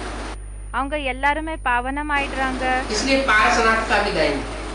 அதனாலதான் பாரஸ்நாத் அப்படின்னா அவங்களோட மகிமை இருக்குது. भक्ति मार्ग में दिखाते हैं पारस पत्थर होता है। பக்தி மார்க்கத்துல இப்படி காமிச்சிருக்காங்க, பாரஸ் என்ற கல்லு இருக்கும்.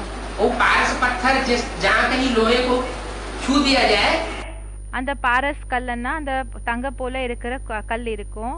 அந்த ஒரு தங்கமான கல்லு இப்போ ஏதோ ஒரு இரும்பு பீஸ் டச் तो ஆயிடுச்சு, लोहा सोना बन जाता है। அப்போ அந்த இரும்பு பீஸ் போய் என்ன ஆயிடும்னா தங்கம் ஆயிடும். அப்படி சொல்றாங்க பக்தி अब மார்க்கத்துல. ऐसा कोई पावन पत्थर होता नहीं, இப்போ அப்படிப்பட்ட தங்கமான கல் ஒண்ணு இருக்கிறது ये तो இல்ல. गायन है। இது பெரும் மகிமை இருக்கு कोई அப்படின்னா அப்படி சொல்லிருக்காங்க. मनुष्य आत्माओं का गायन है, இது ஏதோ மனித ஆத்மாக்களோட மகிமை இருக்கு. जो ऐसा श्रेष्ठ पुरुषार्थ करती है, யாரு இப்படிப்பட்ட உயர்ந்த புருஷார்த்தத்தை செய்யறாங்க, तो श्रेष्ठ पुरुषार्थ की संपन्नता में அந்த உயர்ந்த புருஷார்த்தத்தினோட சம்பன்னதா இப்போ பரிபூர்ண ஸ்டேஜ் ஆகுது. जो आत्माएं उनके संग के रंग में आती है, அப்ப யாரு எந்த ஆத்மா அவங்களோட சாங்கத்தினோட சாயத்துல வராங்களோ वो ही परिवर्तन हो जाता है। அவங்களே பரிவர்த்தனை ஆயிடுறாங்க. ज्ञान सुनाने की भी उस समय दरकार नहीं रहती, ஞானத்தை சொல்ற அவசியம் கூடயும் அந்த நேரத்துல இருக்காது. सिर्फ संग का रंग ही उनको परिवर्तन कर देता है। வெறும் சாங்கத்தினோட சாயம் மட்டும் அவங்களுக்கு அவங்கள பரிவர்த்தனை பண்ணிடும். तो बताया அப்போ சொன்னாங்க कि लक्ष्मी नारायण के चित्र को देख करके जितनी खुशी होती है, லக்ஷ்மி நாராயணனோட அந்த சித்திரத்தை பார்த்து எந்த அளவுக்கு சந்தோஷமாகுதோ उतनी खुशी राधा कृष्ण राम सीता के चित्रों को देख करके नहीं होती। அந்த அளவுக்கு ராதா கிருஷ்ணர் இல்லைன்னா ராம சீதா அவங்களோட சித்திரத்தை பார்த்தா சந்தோஷம் ஆகிறது இல்ல. क्योंकि कृष्ण के लिए शास्त्रों में हंगामे की बातें लिख दी। ஏன்னா கிருஷ்ணருக்காக சாஸ்திரத்துல இந்த கலாட்டையினோட விஷயத்தை எழுதிருக்காங்க. क्या என்ன? कृष्ण ने बहुत हंगामा किया, महाभारत गृह युद्ध मचाई दिया. கிருஷ்ணர் ரொம்ப கலாட்டா பண்ணாங்க. மகாபாரத் அந்த இல்லர் மார்க்கத்தினோட ஒரு யுத்தத்தை பண்ண வச்சுட்டாங்க. खून की नदियां बही. இந்த ரத்தத்தினோட நதி ஃப்ளோ ஆச்சு. बाबा तो सामने आते हैं. பாபா என்னமோ முன்னாடி வராங்க. इस लक्ष्मी नारायण के चित्र को देख करके खुशी होती है. இந்த லக்ஷ்மி நாராயணனோட சித்திரத்தை பார்த்து சந்தோஷமாகுது. बच्चों को भी ऐसे समझना चाहिए. குழந்தைகளுக்கு கூடயும் இப்படி நினைச்சுக்கணும். बाकी कितने समय अपने इस पुराने शरीर में होंगे?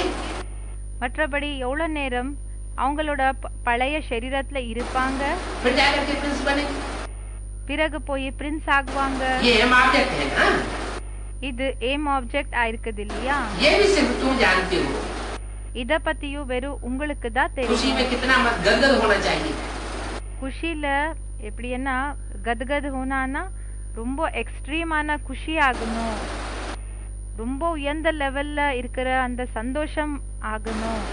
जितना சந்தோஷம் படணும். खुशी चढ़ेगी எந்த அளவுக்கு குஷி ஏறுமோ उतना ऊंच पद पावेंगे. அந்த அளவுக்கு உயர்ந்த பதவியை அடைவாங்க. कहाँ विश्व का महाराजा महारानी எங்க உலகத்துக்கே மகாராஜா और மகாராணி कहाँ साहूकार प्रजा. மற்றும் எங்க இந்த பணக்காரா இருக்கிற இந்த மக்கள் பிரஜா और कहाँ प्रजा के भी नौकर चाकर. மற்றும் எங்க பிரஜாவினோட நோக்கர் சாக்கர் அப்படி என்ன அந்த வேலைக்காரங்க. तो ऊंच पद नीच पद में अंतर हो गया ना. அப்போ உயர்ந்த பதவி தாழ்ந்த பதவியில வித்தியாசம் ஆயிடுச்சு இல்லையா? सब्जेक्ट एक ही है. சப்ஜெக்ட் ஒரே சப்ஜெக்ட் தான். सिर्फ मनमना भाव मध्याजी भाव வெறும் மன்மனாபவ் மற்றும் மத்யாஜி பவ். और कुछ भी नहीं करना है. வேற ஒண்ணுமே செய்யக்கூடாது. क्या करना है? என்ன செய்யணும்? जो बाप का संकल्प அப்பாவினோட சங்கல்ப என்னமோ वही संकल्प धारण करना है. அந்த சங்கல்பத்தை தான் தாரண பண்ணிக்கணும். जो बाप चाहता है அப்பாக்கு என்ன விருப்பம் இருக்குதோ वैसे ही चलना है. அப்படியே நடக்கணும். इतनी याद அந்த அளவுக்கு நினைவு समान बनी रहे. சமமாகி இருக்கணும். समान स्टेज जब हो जाएगी बाप समान சமமான ஸ்டேஜ் எப்போ ஆயிடுமோ அப்பாக்கு சமமான ஸ்டேஜ் तो जो कर्म होंगे அப்போ செயல்கள் என்ன वो ஆகும்? सब ईश्वर के लिए होंगे. அது எல்லாமே ஈஸ்வருக்காக தான் செயல்கள் ஆகும். भगवान के लिए कर्म भी होंगे. பகவான்காக செயல்கள் நடக்கும். बाचा भी अपने लिए नहीं चलेगी. இப்போ பேச்சு கூடயும் தனக்காக பேச்சு பேச மாட்டாங்க. अपनी चिंता नहीं करेगी. अपने लिए तो जो पाना था सो पा लिया. இப்போ தன்னை பத்தி கவலை இருக்காது. நமக்கு தனக்காக எப்படி யோசிப்பாங்கன்னா என்ன அடையணும்னு இருந்தோமோ அது நம்ம அடைஞ்சிட்டோம். परवाह थी पार ब्रह्म परमेश्वर की, वो मिल गया. இப்போ கவலை என்ன இருந்ததுன்னா அந்த பாரபிரம்ம பரமேஸ்வர் கிடைக்கணும் என்ற கவலை இருந்தது. அவங்களே கிடைச்சிட்டாங்க. फिर कुछ चाहने की इच्छा नहीं रहती है. வேற எந்த ஒரு ஆசை கூடயும் இருக்காது. तो जिन्होंने पा लिया இப்ப யாரு அடைஞ்சிட்டாங்களோ वो फिर दूसरों के कल्याण में लग जाते हैं. அவங்க பிறகு என்ன செய்வாங்கன்னா மத்தவங்களோட நன்மைக்காக ஈடுபட்டிருப்பாங்க. நன்மையை பண்றதுல ஈடுபட்டிருப்பாங்க. तो दो ही बातें रह जाती है ना और मैं. அப்போ பாபா சொல்றாங்க இந்த ரெண்டு விஷயங்கள் தான் இருக்குது, அலஃப் மற்றும் பே. अच्छा ओम அச்சா ஓம் சாந்தி. இந்த விசிடி நம்பர் 180 180 இந்த கிளாஸ் கம்ப்ளீட் ஆயிடுச்சு.